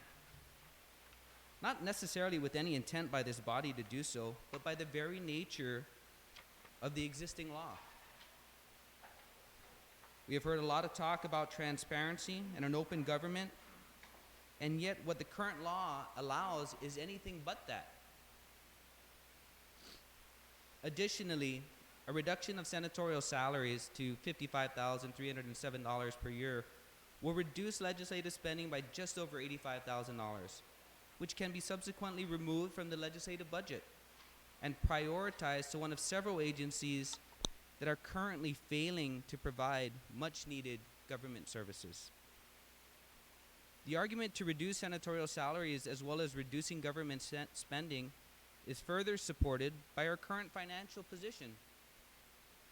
A few examples are our Guam Memorial Hospital owes over $22 million to our vendors and currently loses $2 million per month. There's another bill that was recently introduced that attempts to solve that problem. This bill attempts to do some of the same. Our Department of Education is currently in search of $5 million to pay for utilities. There are countless financial liabilities, including increment freezes, merit bonus pay, EITC payments, debt service obligation, and the list goes on and on. Yet the list of solutions to solve the funding shortages is exponentially shorter. Furthermore, our current senatorial salaries closely equate to that of senatorial salaries in four of the largest in the United States, such as California, Michigan, New York, and Pennsylvania, states which represent millions of constituents and billions of dollars in economic activity. My colleagues and I represent 185,000 constituents, and our economic activity is a small fraction of these states. Yet our salaries remain roughly equivalent. I would argue that the compensation to representation is disproportionate. Surely a reduction of our salaries of less than 10% can be managed by myself and my colleagues. Can this legislature operate with less and reduce spending? I make the argument that we can. We only need to refer back to the 31st Guam Legislature to see that there were over $818,000 in carryover funds to the preceding legislature. This money is better spent on addressing much needed government services for our people. In a few short months, we will be in the midst of budget discussions. The economy is far from flourishing. I imagine that this body will be faced with difficult decisions, including cutting budgets of various agencies. Shouldn't we approach the budget discussions knowing that we did our part to trim our own budgets? You know, I hearken back to the campaign trail, and I recall most of the candidates' slogans. I don't recall many, if any, slogans in which a candidate campaigned under the premise that they are running for office for the salary. In fact, all the slogans were altruistic, which means an unselfish regard for and devotion to the welfare of others. I argue that at the heart of Bill 30-32 is a message that is consistent with all of my colleagues' campaign commitments to our people. When we vote on Bill 30-32, let us not lose sight of why we all chose to serve our people. In summation, an inherent conflict of interest exists in how senatorial salaries are adjusted. We cannot allow this fallacy in the law to exist going forward. It must be changed, and I call on my colleagues for their support in passing Bill 30-32. Additionally, Bill 30-32 adds to the short list of solutions to aid our financial shortfalls and prioritize much-needed government services, and sets the tone for how we address the coming budget talks. And finally, I kindly ask my colleagues to reflect on why they ran for elected office. Reflect on the sacrifices you made in order to get elected. Reflect on your conversations with our constituents and the stories and their plight they brought to your attention. Bill 30-32 will not solve all of our problems, but is a small step in the right direction. It's a small sacrifice worthy of your support, consistent with most of your messages, and a small symbol of leadership and show of commitment to our people that we are willing and able to lead by example. Jesus Masi, Madam Speaker.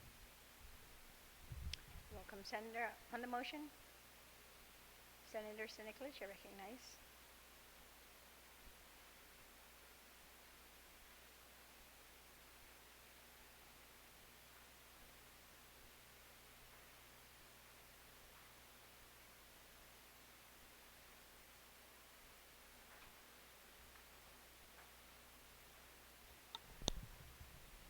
Thank you, Madam Speaker. I do have some discussion, and I may even have an amendment to proffer. But prior to getting into that, I would like to pose a question to the two authors of the bill, if they would be so kind as to yield in response. My question, Madam Speaker, is that there were numerous items that were talked about regarding the purpose for the introduction of this bill. But of particular was the need to lead by example. And so my particular question is, if this is intended to serve as an example, whose salaries do the sponsors intend to cut next once this example is set? Senators, do you yield to the question? Start with Senator Limtiaco. Yes, Madam Speaker. Thank you to my colleague for the question. And the question is, the answer would be, whatever is deemed necessary. We're in that position already. We just had a discussion regarding one that Senator Pangilinan held, the SCS meeting, where we couldn't even identify all of the financial liabilities that are on the books, mandates that are unfunded, mandates that we are currently liable for, yet we have chosen, or maybe from the inability to pay it, have yet to pay. So how long will we continue down this road? Will we continue to borrow more money? Will we continue to try and look at ways to evaluate our property so that we can go out and borrow more money? How will we pay it? I would argue that we're going to pay it in two ways. We're going to do it in two parts. One is, yes, we need to raise our government revenues. We need to figure out creative ways to do that. Growing the economy is one of those ways. But you can't do it just on that. You got to cut spending. We need to prioritize what services we need to fulfill that service the most people with the most efficiency. And we need to recognize the fact that there may be some services that we just go without. It's that bad at this point. Anybody that chooses not to recognize that is putting their head in the sand. And that's why we weren't elected. There was a large change in this new legislature, and our constituents are counting on us to make some forward momentum on this. Yes, it will come at sacrifice. Introducing this bill was not easy. I understand how it affects my colleagues. I understand how it affects their families. Some of us are young. Some of us are getting ready to retire. I don't want to do that. I don't want to impose any ill will on anybody. But when will we make the stand and the argument that sacrifice is needed right now? What are our children going to do? How many of us in this legislature have children? What do their futures hold? Will they live on Guam? I would argue that if we don't do something right now, that I can't answer that question. I lived in the U.S. mainland for 17 years prior to coming back home. I came home with one intent, to raise my children here. I enjoyed my career in the States. And yet, what brought me back to Guam was how I was raised as a child. I want that same experience for my children. Yet, we are taking that away from them right now with how irresponsible we have been with our finances. So, in the short answer, or to sum it up, to my colleague's question, whatever it needs to take, whatever we need to do to get it right, that's the answer. Thank you, Madam Speaker. Senator McCready, he has asked for the two authors. Thank you, Madam Speaker, and thank you for the good senator from Talafofo for his question. You know, I echo the sentiments of Senator Lim Tiaco. This is not a bill by no means to punish anyone in this legislature. After campaigning on this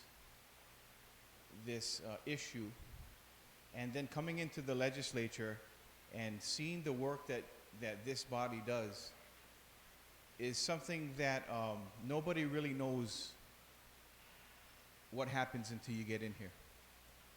And I commend the efforts of this legislature, and they do work very hard, and they deserve everything they get.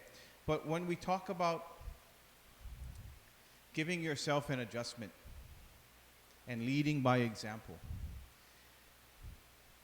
and the only thing we have tangible is comparison. And I've compared this in the public hearing numerous times. When we compare ourselves to the mayors of this island, they have not received a raise in 20 years. And these people work extremely hard. So I think when you talk about leading by example, and I think that you talk about all the unfunded mandates and all the shortfalls that this government faces. And by the way, I would like to commend this legislature and Madam Speaker for cutting $500,000 off the budget and for ending annual leave cash outs. This could be the final piece of the puzzle to get us to almost $800,000 to $1 million in cuts. You know, I was thinking, this is not an easy thing. I spoke to the author about this in length before we introduced this bill. And we spoke at night, we spoke during the day, every chance we had.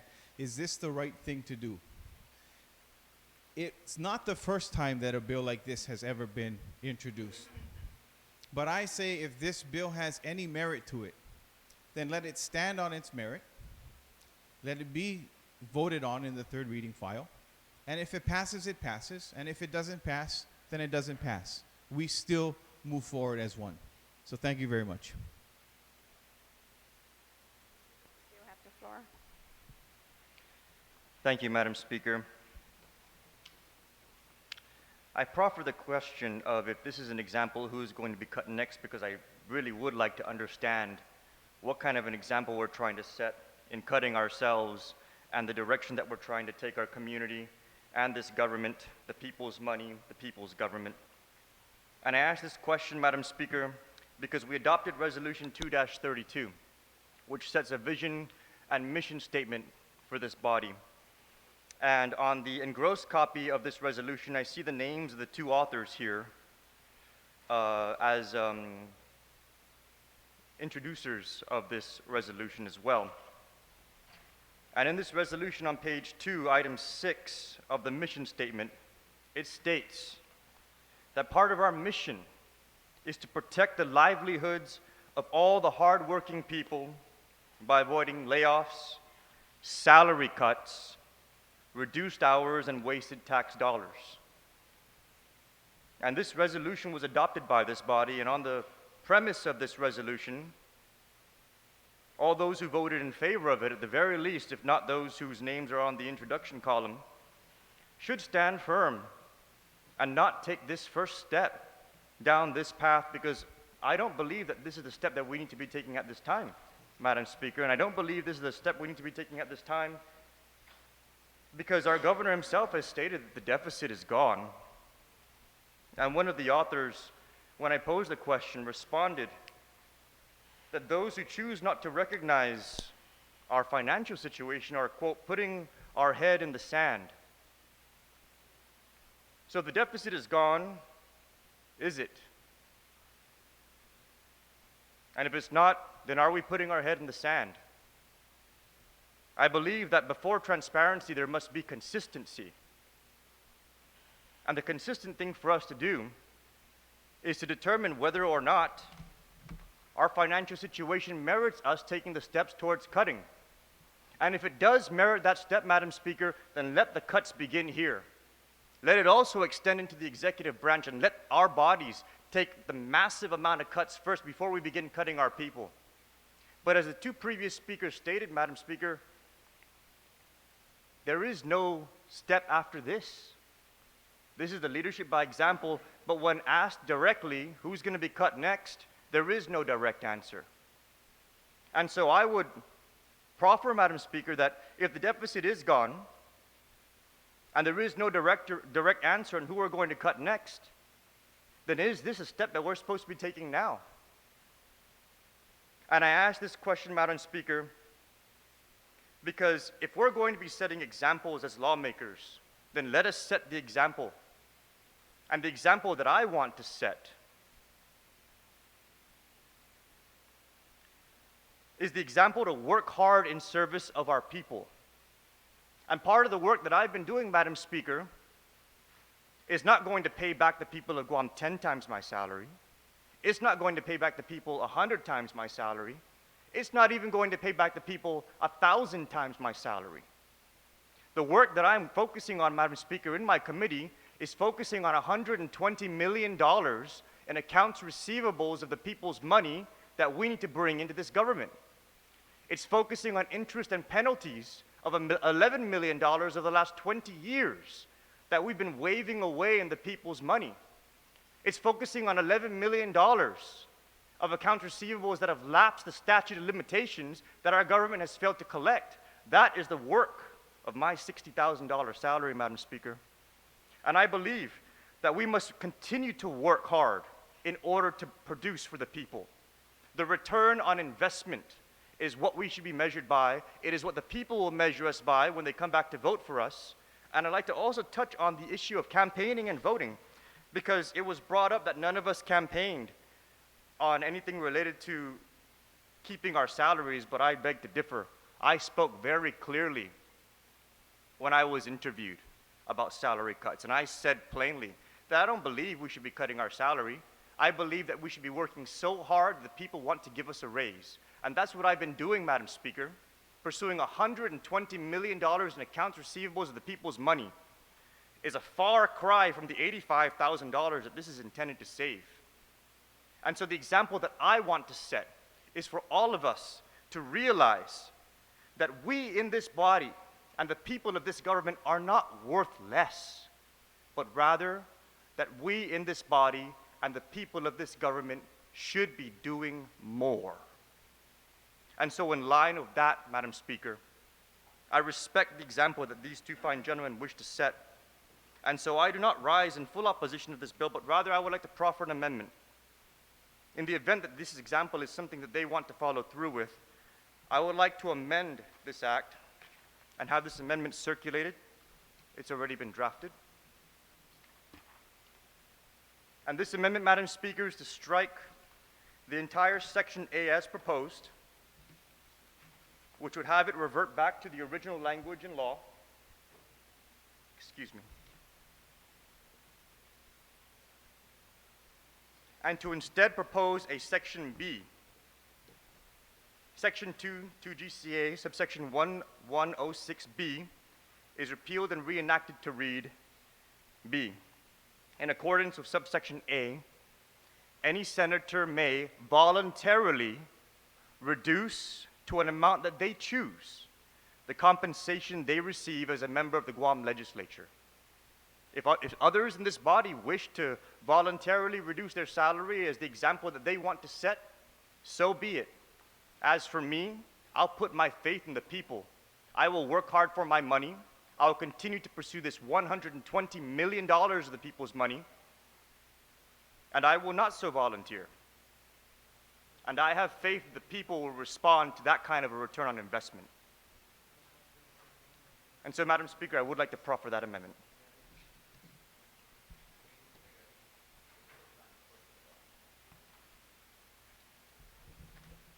We're going to take a brief recess because we have a handful of amendments.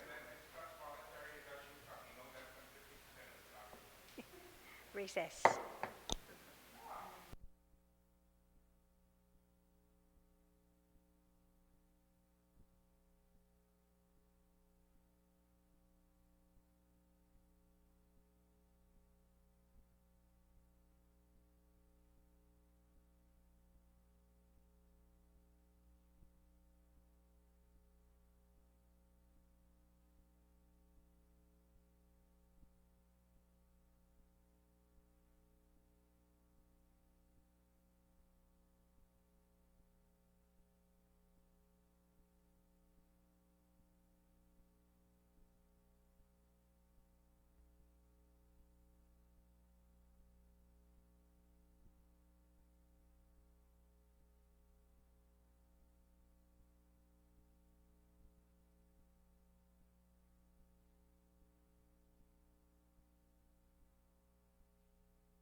Senator Mike Nicholas had proffered two amendments. So on the amendment, is there anyone who would like to speak on Senator Nicholas's amendment?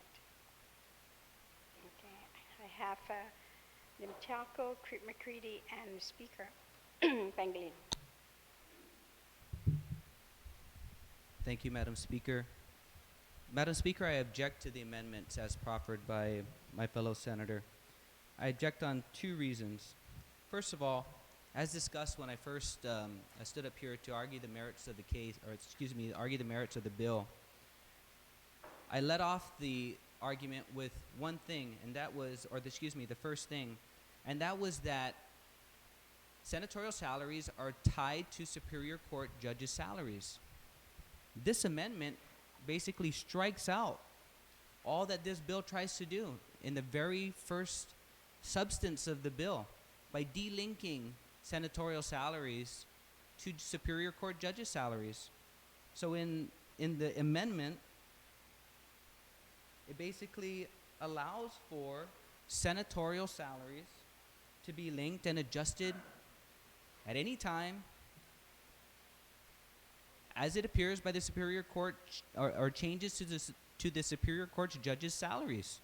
Why would we take that out? Why would we even amend the bill to take that out? I just don't understand that. I would think it would be because salaries would just keep on going up. And hey, that's great for the senators.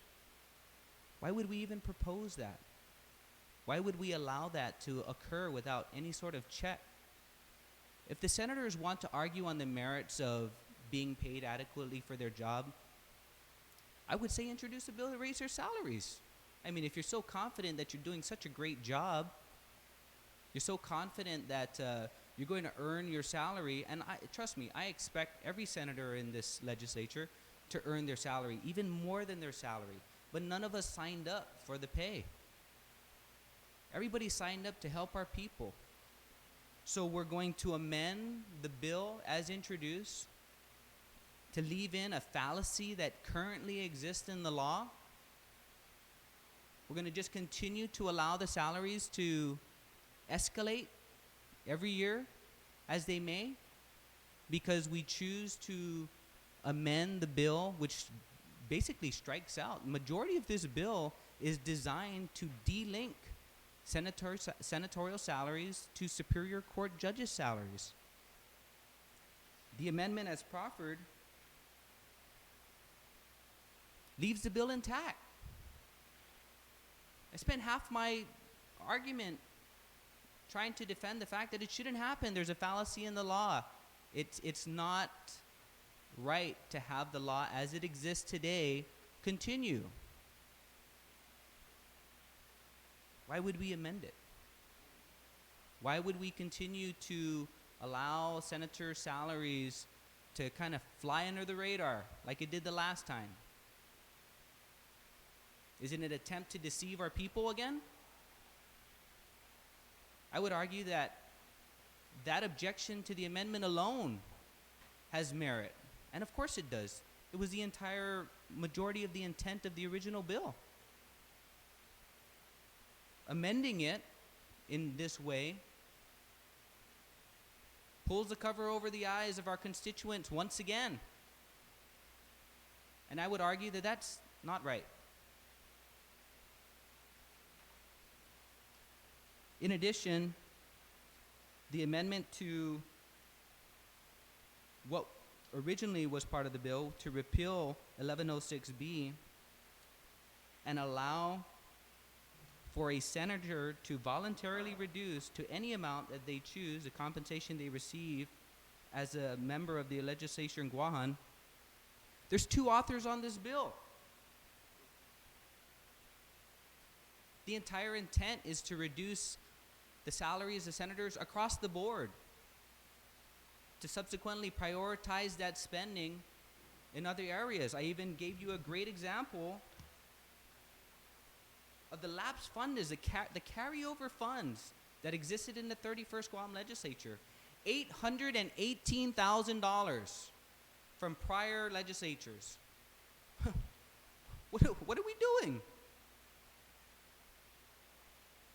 This money can be better spent in other places. The amendment to the bill basically wipes out all the savings that would be adjusted. My fellow colleague makes an argument that $85,000 is not a lot of money. I'm looking for $120 million elsewhere. Good, keep looking for it. I support him wholeheartedly, and I'll even help him look for it. But to discredit that $85,000 can't go anywhere, well, that's just silly. It can buy ambulances. It can buy police cars. It can employ teachers. It could go a long way. Yet to make light of $85,000 as an insignificant amount, that's what's wrong with how we do business right now. That's precisely what's wrong with how we do business now.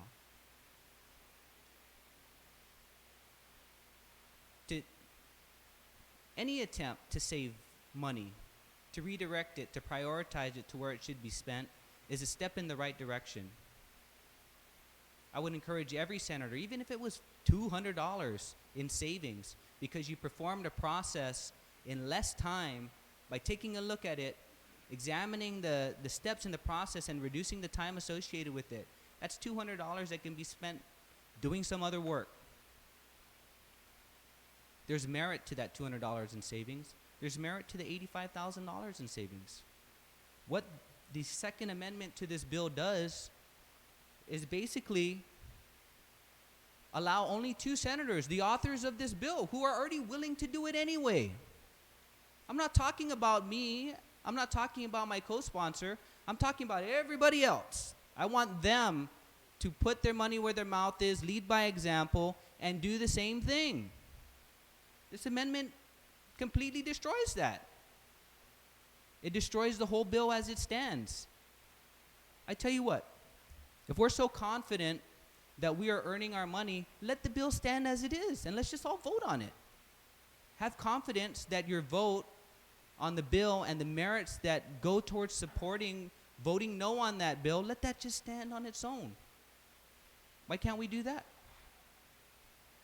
So once again, I object on the amendments, and I would encourage my colleagues to just vote on the bill as it stands. Thank you, Madam Speaker. You're welcome, Senator McCready. Speaker Pangilinan. Thank you very much, Madam Speaker. Madam Speaker, one of the basic tenets I would think of leading by example is to do it voluntarily.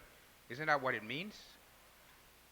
That when you lead by example, you do it because you think it's the right thing to do, regardless of what the law says, regardless of what the public says, that it doesn't matter what they think. It's you feel so strongly about an issue, you're going to lead by example, and no law, no rule, no regulation is going to get in your way. The retiring author says, I can't lead by example if I don't have a bill. Madam Speaker, we got 2 authors of this lead by example, and you're looking to save $85,000, which is what you want to force everybody else to give up. Just lead by example. Give up $42,500 of your salary, the 2 of you, and you will lead by example and save $95,000. But no, they want, I don't know what they want. They want to force me to lead by example. They don't want to lead by example until I lead by example. And that's the argument here. So if they are truly concerned about saving money, the governor's salary went up from $90,000 to $95,000. I don't see them saying we should force the governor to lead by example by reducing his salary too, but he wants everybody else to follow their example by forcing them. Not because we think it's the right thing to do, not because we think it's the proper thing to do, but because if I'm right, then all of you are wrong, and I can't lead by example because all of you are wrong. Just cut $42,500 times 2, $90,000. And if it's 95 that we want, then let's make it $47,050 or $500. We'll get there. There's still a room. You'll still get to take home $15,000. Madam Speaker, the debate on legislative salary is always contentious because the public always feels that we enrich ourselves by doing so. If they think that 55,000 is too rich and they want to save 95, then give back $47,000 of it. Give it back right now. Vote for the amendment that allows you to do that. But no, I got to drag you along because I'm right. But leading by example doesn't require anybody else to follow your example. It shouldn't be that it's contingent upon everybody else doing the same thing you're doing. Because there's a difference of opinion on this issue. Madam Speaker, I was the only senator who voted not to increase the senatorial salaries. But I didn't get up and yell and wave and say, look at me. I voted no on the senatorial thing. I just did what was right, voted no because I didn't like the way we proceeded with that, and went about doing my job, Madam Speaker. We have lapses in this. Now, wait a minute. You can't have lapses. Well, I saved $200,000 because I didn't spend that much in the budget. What's wrong with that? Now that's a bad thing? To ensure that you don't spend all of your budget is a bad thing now? That money's still there. Should I give it away? I don't know. If something comes along justified and we still don't have any other resources, I just don't spend the money. Period. Pure and simple. Money not spent is money saved. How can that be a bad thing?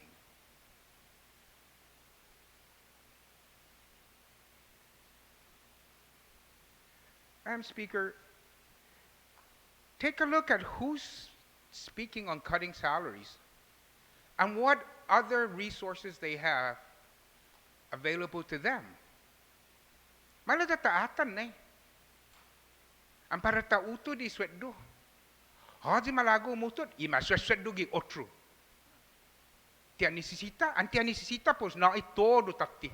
Basta nesti 10% na po na takti. Na itodo do.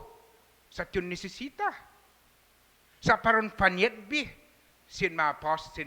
And no malago mo. And no magana kumampe no. Na parafa do ni sweldo. Para biyo setbi ay tao hu. Hafa na desa.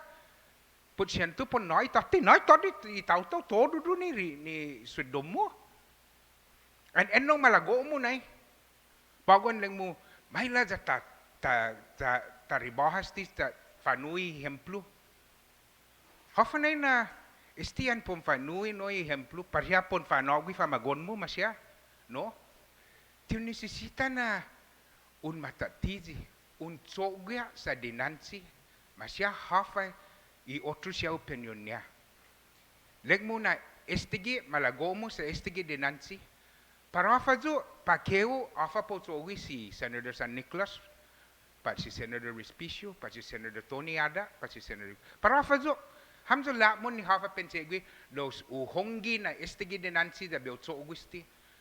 Lo lani esti man maproponi gini lang ya mungazo tsumo augusti an tinsegui lo kwi.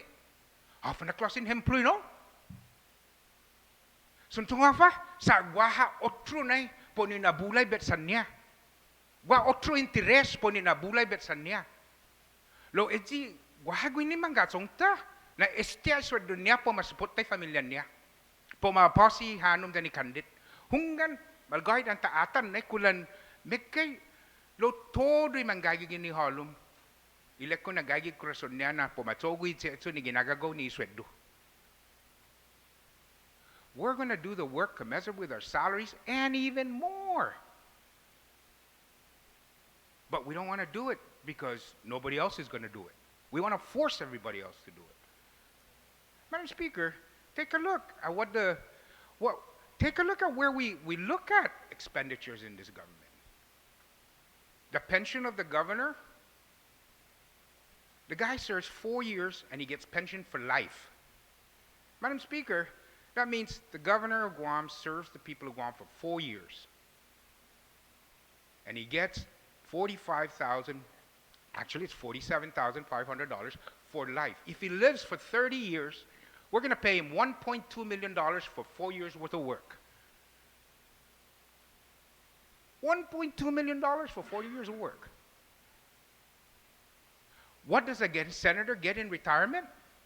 A senator has to work for 25 years in order to qualify for retirement. There's no special retirement for a senator. And for the new ones coming in, they're all in the defined contribution plan. There's no special privilege on retirement for a senator. If you don't work for 25 years, you get no retirement. If you work for 20 years and you don't, and that's all you get when you reach the age, you get penalized. Just like every other government employee. Where's the special privilege? Where's the enrichment? When we look at these kind of things. We have directors in the government of Guam making $82,000 a year. $82,000 to manage one department and one agency. The senator has to educate himself and understand as much as that director with the overall policy of that agency as it interrelates with the entire government of Guam to make decisions that are in the best interest of the island. If all of us are to do this kind of work, Madam Speaker, then $55,000, it doesn't matter to me because I, for one, will work for my money. You pay me 45, if that's the will of the body and the public, that's what I'm going to get paid. And I'll probably be still here. Maybe not if the people throw me out as they did one time. But that's okay too. But it's the will of the people with regards to that. But this idea that, man, I want to lead by example, but I don't want to do it by myself. I want to force everybody else to lead by example. No, just quietly go and do what you think is right. Cut your salary. If you're looking to save $95,000, cut your salary by $47,000 and go, keep working, work harder. But no, I don't want to do it. What kind of example is that? I don't want to do it unless you do it too. Let Mikey do it first. Well, in this case, yeah, let Mikey do it first. But he won't. Why not? Why not?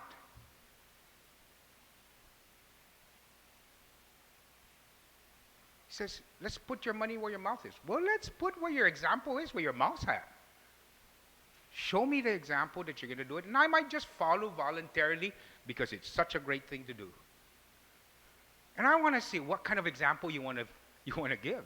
Is it I like this example and I'll do it 10%, or I think we need to save more money and we overpay senators, or we shouldn't pay them this much and I'm going to cut 25, or am I going to cut 50? What kind of example are you going to lead? Show me. Do it voluntarily. Why be forced? And why force everybody else who has a difference of opinion?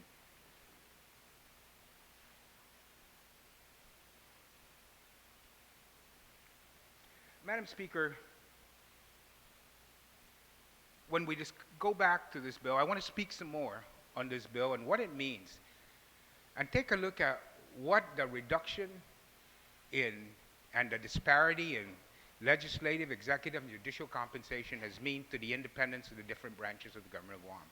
Why is it that government of Guam and our nation as a general, why is it that judges protect their salary because they want to ensure the independence of their branch? Why is it that the governor protects his salary, protects his departments and agencies to have the independence of the branches? And why is it necessary that we take a look at what the effect of this reduction means to the independence of the branch, to the people involved, to the ability of the common man to serve his people in a capacity in the legislature?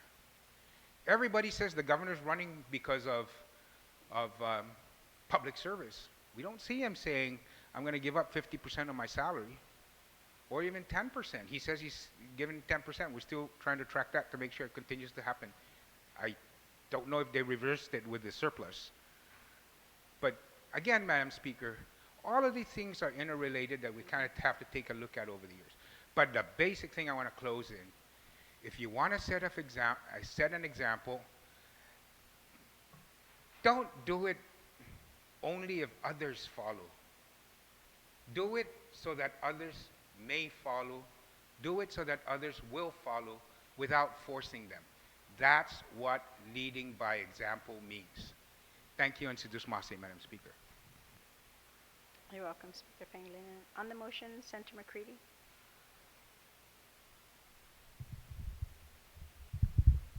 Thank you, Madam Speaker, for allowing me to speak on this motion.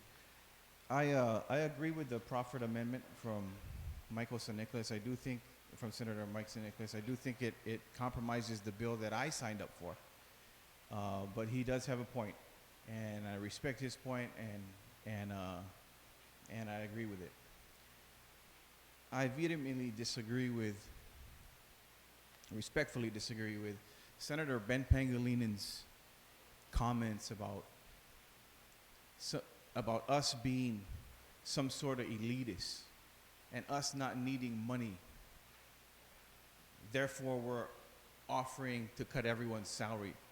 I think maybe his leadership perspective is a little fuzzy, but I'm not going to apologize to Senator Pangilinan for starting my first company with only $500 in the bank.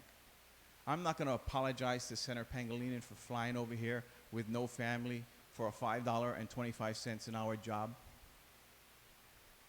You know, I didn't start as an elitist or whatever type of language he would like to use. I started at the bottom, and I worked my way up with hard work and dedication. I'm not going to apologize to Senator Pangilinan for feeding 200 homeless people every single year. I'm not going to apologize to Senator Pangilinan. Speaker, just a point of order here. We have a rule of debate in this body that members should refrain from referring to other members by name. And I think Senator McCready may have misinterpreted what I said. I'm not asking to apologize for anything. My comments are my comments, and they're not directed at any one specific person in general. They're directed at the philosophical approach to senatorial salaries and how they are set and the effect it has on the ability of any individual in this community to serve this government and its people. I apologize to the senator. Point, yes, sir. I Point of apologize, personal privilege, of course. I is- just want to make something very clear that this, and I say this, and I've been saying it throughout the campaign and throughout the interviews on TV, this is not about hurting anyone else. When we say we want to lead by example, we mean we want to lead this body by example. And not everyone's going to agree. I take offense to someone thinking that I'm an elitist, that I am better than anyone else, or that I may have more money than anyone else, because that is absolutely not true. I consider myself just as anyone else, a normal person who works hard to keep his lights on, who fights for the people that work hard to keep their lights on, who worries about paying his bills, who are late sometimes in paying bills. No different than anyone else. So the stigma that has been put on us as elitists, as far as myself is concerned, that could be nothing further than the truth. And to go a little further from starting at the bottom, when I was a kid, I was homeless. Lived in the Salvation Army. Grew up in Hawaii. Everyone thinks it's such a paradise, but it's an unforgiving paradise. So I don't need to hear people in this body claiming elitist status. I take offense to that. Having said that, if this bill does not have the intention that I signed up for with the author, Senator San Nicolas. No. Limtiaco. I'm sorry, Senator Limtiaco. And I've talked to him about this in depth, that I will withdraw my name from this bill. For the mere fact that it doesn't accomplish what we set out for it to accomplish. Thank you. Before Senator Nicholas, I call you. It was on your amendment. You will have the opportunity to. Yes. No, you will have the opportunity to close on, because this is on your amendment. So is there anybody else who would like to speak? You've already spoken, Senator. Is there anybody else who have not spoken on the amendment, on the San Nicolas amendment? And in this case, of course, we're going to have to bifurcate these amendments. So to close, then I would allow the author, the mover of the amendment, Senator San Nicolas, to close. Thank you, Madam Speaker. I proffer this amendment for a very specific purpose. It is out of respect to the authors and their intentions and their desire to set whatever example they so choose. I do not proffer this amendment because I believe that $85,000 is a small sum. I believe that it is a significant sum. I proffer this amendment in order to allow the authors to be able to lead by example as they intend to. And I proffer this amendment in order to keep the bill intact in that spirit. And I also proffer this amendment because, Madam Speaker, quite frankly, I think our people are tired of this issue. I think our people are tired of us politicizing our salaries and turning them into headline grabbers and talking points and something that we're going to nitpick on because it's popular to see who's going to support cutting ourselves and who's not. I don't believe, Madam Speaker, that a healthy relationship is one in which we have to hurt ourselves in order to prove our love. But in spite of all of that, out of respect for the authors, I proffer the amendment that they may continue down that path if they believe that that is in line with what the people want. I, on the other hand, will go on the record and say that I will not go down that path. The example that I want to set is not that we are worth less and that everyone should be considered less and paid less, but rather that we should do more and that we should expect more. And for me, more has a dollar sign of $120 million that we're pursuing. And I believe that if we focus in that direction, we will truly set the example for this community, that we are going to be working hard and working more than what's anticipated or what's normally been expected in order for us to deliver for our community. I believe that the comments from Senator Pangilinan is in line with this, that we want to set examples as we choose to set them as senators. And I believe that the ultimate arbiter of that example is going to be the people when the election comes around. And if the people want to keep voting for senators who politicize salaries and who turn these $85,000 questions into headlines, and we have a $120 million question that really should be taking up that front page space, then the people will decide that. But ultimately, this amendment is proffered so that we can all set the example that we choose. Thank you, Madam Speaker.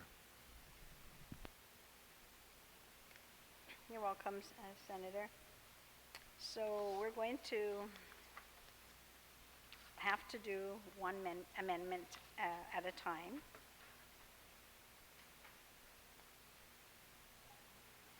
So we'll start okay, with the first amendment, which would be to strike out section 1, which is under 2 GCA subsection 1106A. On that amendment, all in favor, please raise your hand.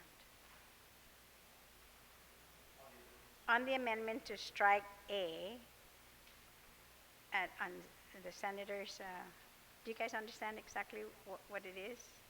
Look at the amendments that you all have, because I'm seeing like some puzzle faces.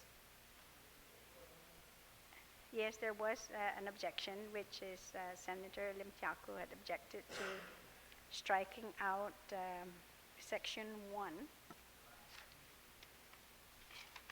Yes, lines, through to 10.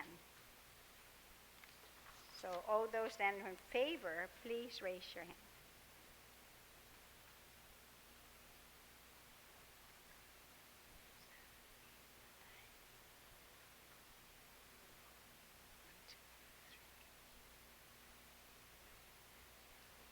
Okay, the amendment carries.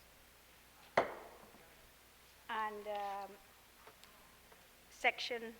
it passes, yeah. Section 2, which is to add a B to 1106. All in favor, please raise your hand.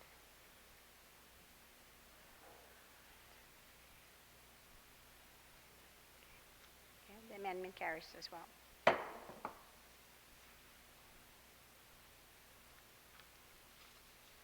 On the main motion, is there anybody else who would like to speak on? I have Speaker Pangilinan and then Senator McCready. Thank you very much, Madam Speaker. Madam Speaker, on the general debate of cutting senatorial salaries and saying that, we need to do this because we want to lead by example, we think it's the right thing to do. Let's take a look at, what other jurisdictions on how they govern these legislative salaries. Madam Speaker, for example, we point to the Congress. And in the Congress, of course, the public even thinks that they're overpaid. And I'm sure many of us in here may have agreed because the current salary for a congressional delegate is about $174,000 a year. But what else did they do with regards to the limitation on congressional salaries? Well, there's also a prohibition or a limit on outside income of these congressional delegates and representatives of the people, Madam Speaker. These are the congressional delegates who represent the people. And so, what did Congress feel was necessary to ensure that the interests of the people are represented by the electorate, by the representatives that they elect? One, of course, is that they have outside earned income limits and prohibition on honorariums or honoraria. That permissible outside earned income for representatives and senators of the people is limited to 15% of the annual rate of basic pay for level 2 of the executive schedules. Certain types of outside income are prohibited.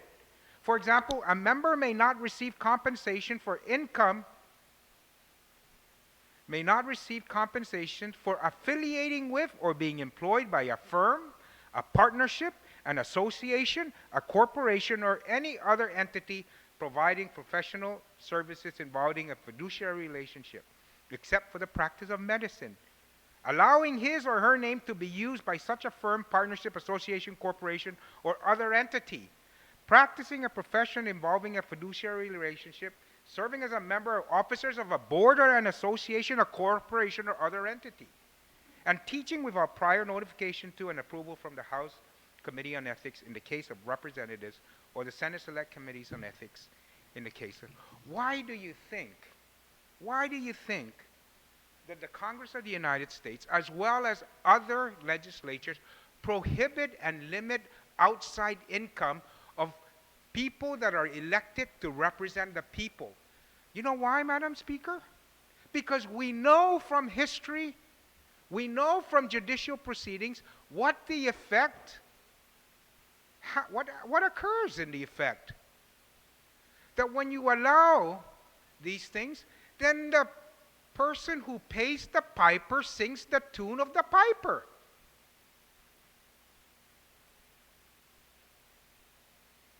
So who do we pipe for in here?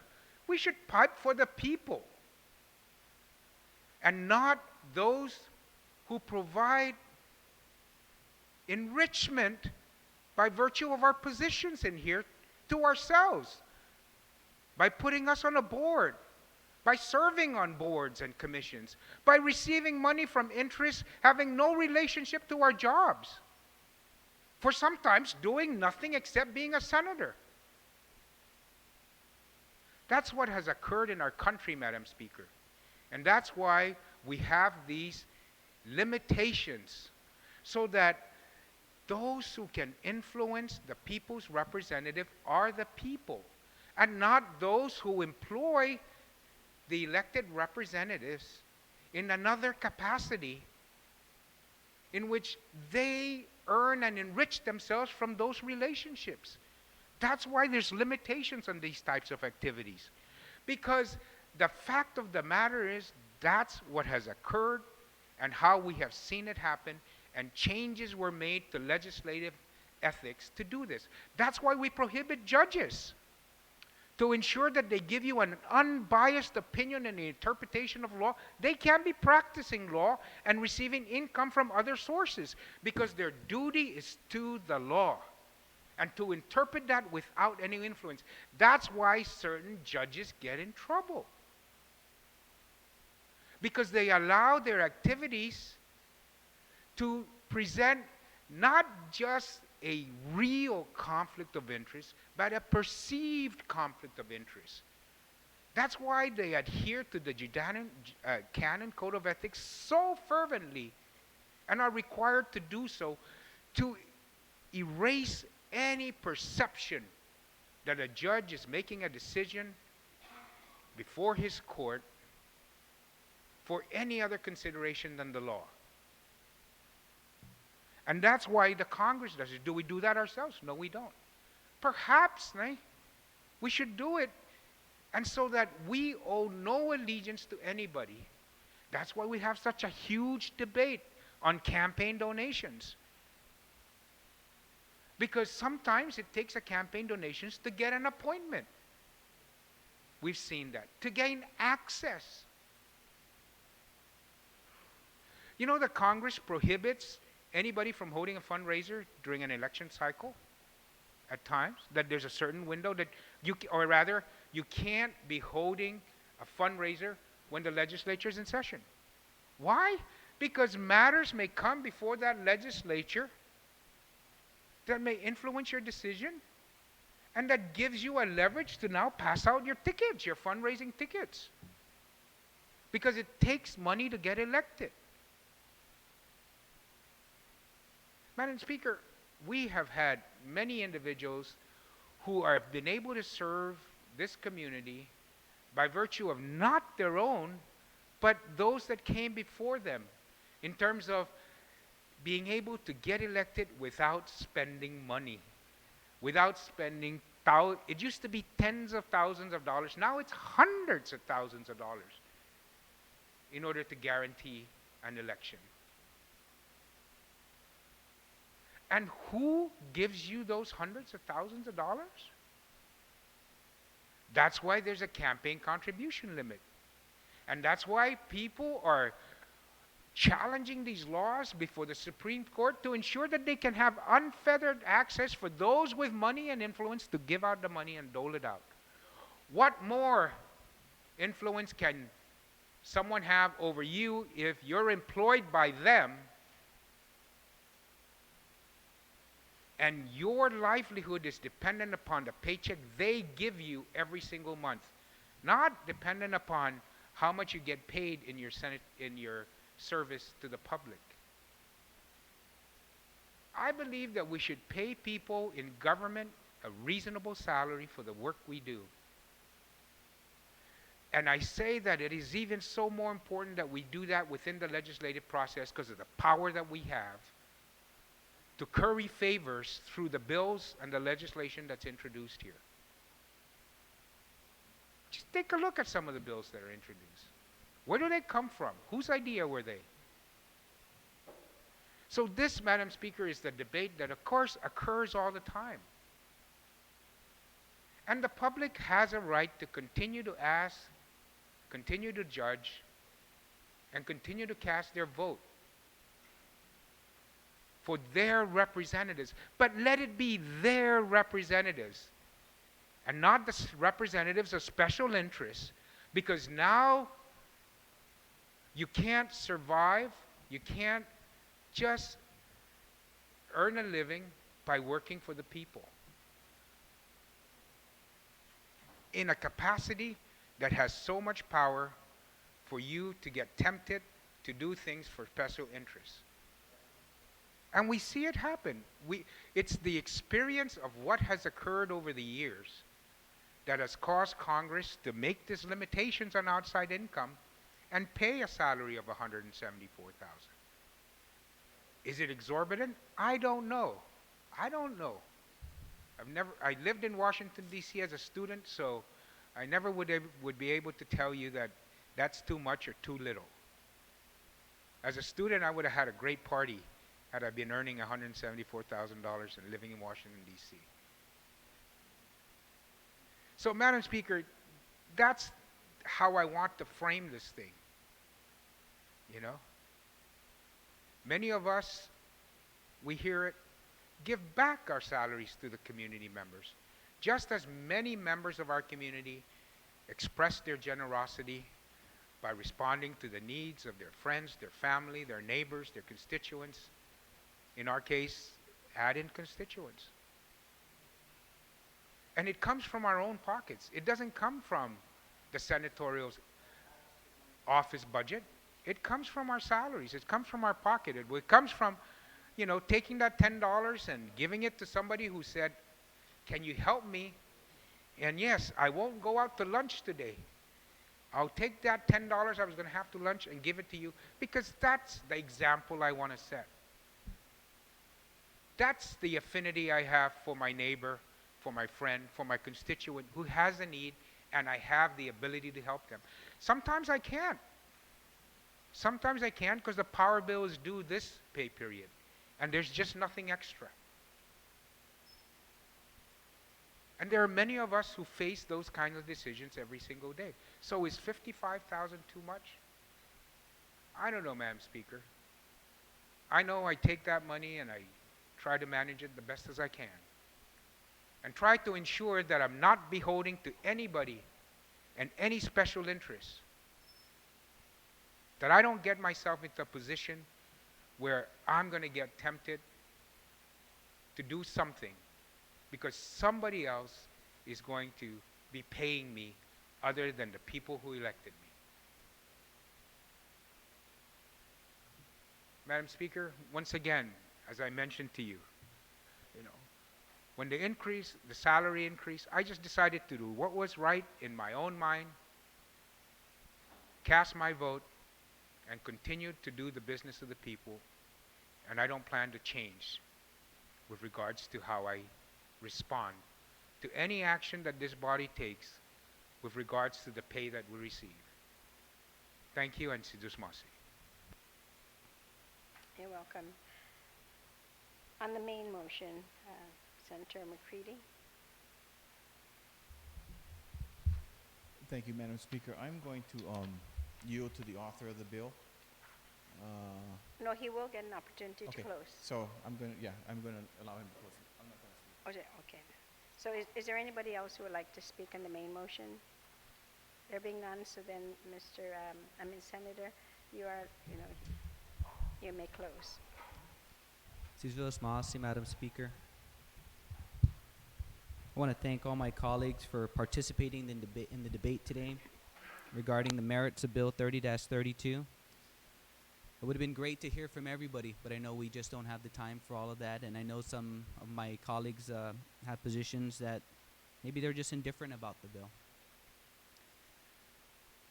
But we've heard a lot of arguments for and against it, and we go back to several of the arguments that our colleagues have made.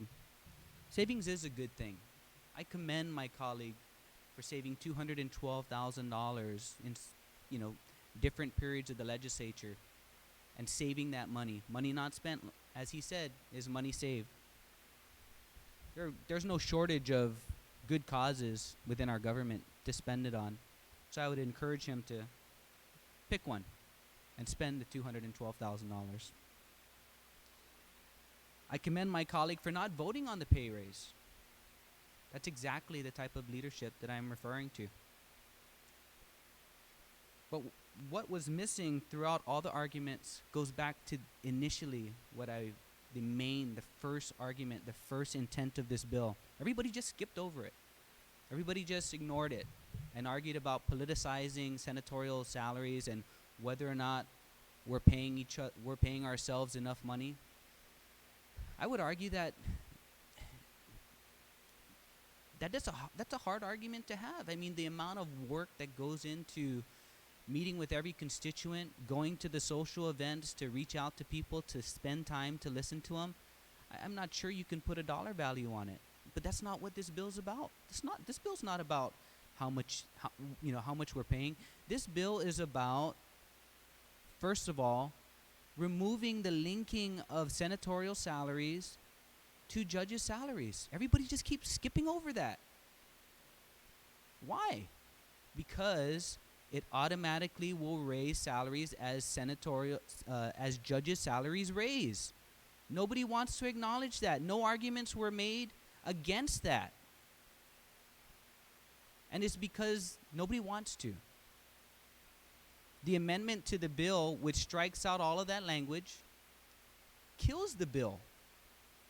It kills it because no longer will this body be, basically the pay increases will just follow whatever the judges increase their pay to. What if in the event that judges choose to increase their salaries by 20%? Guess what? This body has no control over that. Yet, once again, nobody made arguments against that. It was always the arguments to talk about politicizing senatorial salaries. It's not a lot of money. I agree with Senben. If they were to pay me less, I'd work for that. I'm sorry, Senben. My colleague mentioned leading by example and saving money. Hey, just do what you want. I'm already doing it. I have one full-time legislative aide. I employ a part-time bill writer. I'm actively involved, as much as every colleague in this office, in the daily operation of my office. I vacuum my own floors. I clean my own toilets. I don't hire anybody to do that. I answer my own phones. I have an intern that comes in and helps. I don't pay her. I give her knowledge of what we're doing in the process, and she finds benefits to that. But I'm already saving that money, far and above what this bill intended to do. In fact, I would argue that by the end of the year, I will save, or in an annually, I will save almost as much as what this bill attempts to accomplish with all of the senators' participation. So to my colleagues, I'm already doing it. What I'm asking is for everybody to do it. Not that I'm only going to do it if you do it. I'm already doing it. What I'm asking is for you to do it too, and just to vote. And if you strongly believe that the merits of the bill as originally introduced, then you should have just voted on it. But instead, we chose to amend the bill that renders it useless. All the arguments for or against the bill conveniently glanced over the linking of senatorial salaries to judges' salaries, so that the same thing that happened 2 years ago could probably happen again. We're going to go into the budget talks soon. What awaits us? Another judge increase? And subsequently another senatorial salary increase? I don't know. We're not forcing anybody in this body to do anything. We're asking you to vote on it. If you don't agree with it, don't vote on it. But yet the bill was amended to conveniently put the tie to senatorial salaries to judges. Yet none of the arguments were made in support of it. I find that ironic. Definitely not coincidental.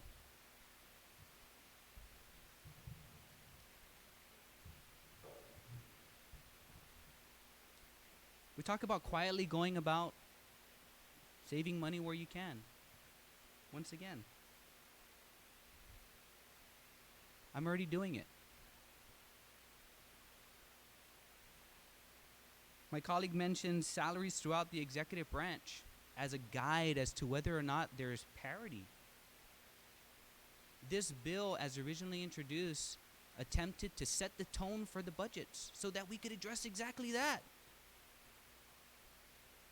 My colleague talked about the annuity payments for our governors and lieutenant governors. We're on the same page. This is exactly additional items that we need to pursue. I agree. I'm not sure I can say that enough. But the amendments to the bill kills it. It kills it and conveniently glosses over the first argument of the bill altogether. Therefore, I amend the bill. I should say I amend the amended bill.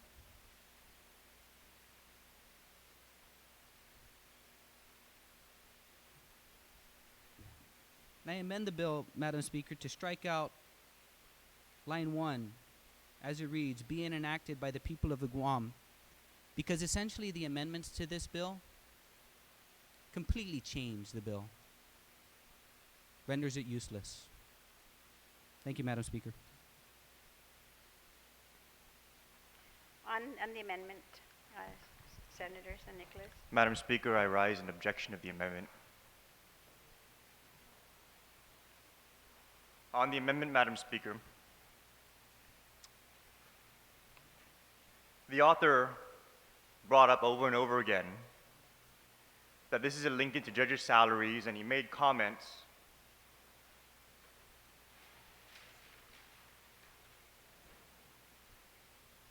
which I respectfully chose to ignore because I don't like to stoop to that level of debate. But I will address them at this point because they're constantly brought up. Comments about how we're trying to fly under the radar of the people's eyes. Point of order, Madam Speaker. Sorry, Senator Six. Madam Speaker, can I get a 1-minute recess so I could understand the amendment? Basically, the motion is to strike the enacting clause, Yes, so I move the for a enacting. quick recess. Okay, can take a brief recess.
Legislature is back in session.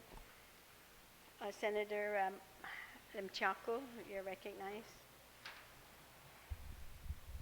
Suzuos Maasi, Madam Speaker. Madam Speaker, I'd like to withdraw my amendment to strike line 1 being enacted by the people of Guam. So on that motion then to withdraw,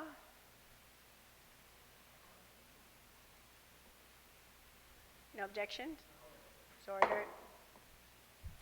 Madam Speaker, I'd also like to hereby request to withdraw Bill 30-32 pursuant to Standing Rule 6.04E.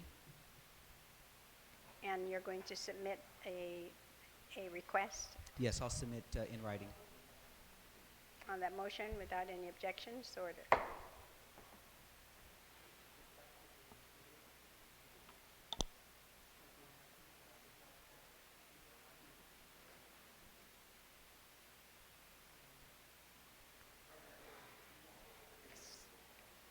We're going to take a we're going to recess, yes, until tomorrow morning at 9.